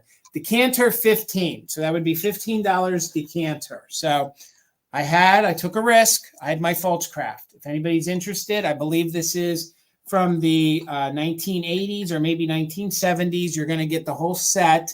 I think it is the Baja collection. I think that's the pattern name. It is made in Mexico, but it is the same stoneware kind of. Thank you, Melissa. I see you. Thank you so much. Let me claim that for you. Write that down, Melissa Black. Thank you so much on the decanter. You're going to enjoy that. That's fun. I don't find them much anymore. So $18, you're going to get the Falchcraft made in Mexico, and you're going to get the stoneware style cream and sugar, all for that $18. And you're going to get the salt and pepper shaker, which I think they look very, very mid-century, if you ask me. in the lavender and like a periwinkle blue. They don't have corks, but honestly, I think the larger corks are easier to find sometimes than those smaller ones. If you have a wine cork, cut that off. I'm sure that'll fit. So that was $18. So you get the whole set for $18. Just put Foltzcraft is kind of hard to spell. So just put purple. We'll make it easy on you. Purple, $18 if you're interested. So I don't want to break anything. $18, just put in purple. That'd be fun on your coffee bar, all sorts of things. $25, I can lower it by $5 if anybody's interested. This is made by the Jeanette Glass Company. It is considered their cigarette box, but I think it makes a great jewelry box. It has all its gold details. There are no chips, there are no cracks. You get that, and you get what they called at one time their ashtrays, but these make great little trinket dishes. You get both of the little butterfly dishes. What's so great about these is they're like new old stock. They still have their gold enameling around the outside. A lot of times when they've been used heavily, that gold is all gone. So very mid-century, especially if you love butterflies. So you get both of the small dishes, and you're going to get the covered dish that makes a great jewelry box. No chips, no cracks. You can even see the gold is still intact there, and just the details here on the side. Believe it or not, if you guys do research on this, you will see that this pattern, especially this little box, is very collectible and very sought after, especially with glass collectors. Apparently, they're not easy to find damage-free. So this would be $25. You could just put butterfly if you're interested in that. So that's going to do it for my recap. Again, if there's anything you guys see on a replay, please feel free to reach out. Thank you guys so much for hanging out with us. I know that this was a very busy night across the interwebs. Me and Bill appreciate you guys so much for choosing to hang out with these two fellas. Lisa, I got you for the butterfly. Thank you so much. So, Mr. Bill, you want to tell the folks what you're up to, what's going on? I sure will. I just want to remind anyone who claimed anything from me today, I will be invoicing on Thursday evening. So no need to check in with me. I'm not going to be sending any invoices till at least Thursday evening, just because we have a couple busy days with our friend Ephemera Amy, hanging out in Pennsylvania, doing a little video making, maybe picking up a little one or two things for the collection, and maybe something special to bring to Mother Tucker's Monday next week, which is the next time you can find me doing a live sale right here at 8 o'clock with Jason. All right. Again, guys, thank you so much for hanging out with us. Please make sure you're subscribed to Bill's channel and his Instagram. We made it easy. The links are right down below. Thank you, Karen G, so much for being our official mod and bid ender. Please follow her husband, Gavin, who's Grady Gruppo Vintage Recordings. It's been a long day. It's going to be a long week, but a fun week. Please make sure you're following him. Karen, if you could please put his link in, we'd appreciate it. Please follow Kim, who is Desert Gal. She is a reseller. She has really great things. Follow her over on Vamp. Please, if you guys could. Kim, put that link in there. Please, let's get some more followers going for all of you guys. And she also has an eBay store. This Wednesday, guys, please mark your calendars. Last I checked, I think it's going to be around 8 p.m. Eastern. We normally have fantastic finds, me and Amy. We're actually coming up on our year anniversary of that sale. We are going to be doing something special. We are going to be going live for the first time ever for Mother Tucker's Antiques. So there's no thrill. I don't want to say to you guys, we're not going to tell you what's going on. We're not too sure yet. Tune in and you'll find out. We're inviting you guys to come hang out with us. There's no gimmick that I'm going to sell you guys, except for the fact that we're going to go live for the first time in my store ever. And I think it's going to be a really fun time. It could be, we could do a haul. We could do a discussion. There could be some guests that show up that I don't know of yet. So it's going to be worthwhile to tune in. So I'm not going to gimmick you guys at haul. You're just going to want to tune in at 8 o'clock. I don't know. We might even go around and try to sell a couple things. I don't know. So please come hang out with us. If you can't be here in Pennsylvania, it'll be your chance to come hang out with us. So that'll be Wednesday night at 8 p.m.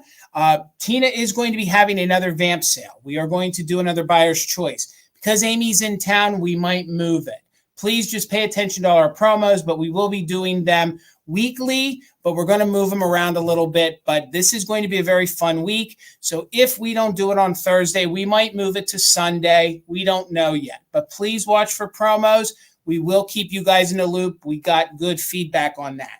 So, and watch for videos to finally come out, because I will be videoing Amy hanging out with us here in Pennsylvania. And hopefully this time Bill will be in one of my videos. I've been in one of his. I need him in one of mine. So thank you guys so much. We hope you have a great week. We hope you can join us on Wednesday and come support us over on VAMP. So before I let you guys, this is National Donor Month. April is National Donor Month. It is a month set aside to ask folks to consider becoming organ donors. There are thousands of people that are on the waiting list. If you are not, or if you would consider, please becoming an organ donor. It's a gift that just pays forward a million times over. So there are folks in our community that are sick right now that are on the transplant list, and or some that will be. So please consider it. If you are on the list, if you are a organ donor, thank you guys so much.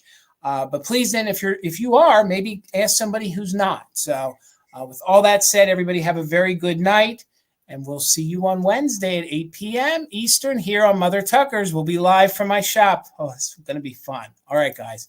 Thank you, Bill. Have a good night. Good night, everyone. Thank you.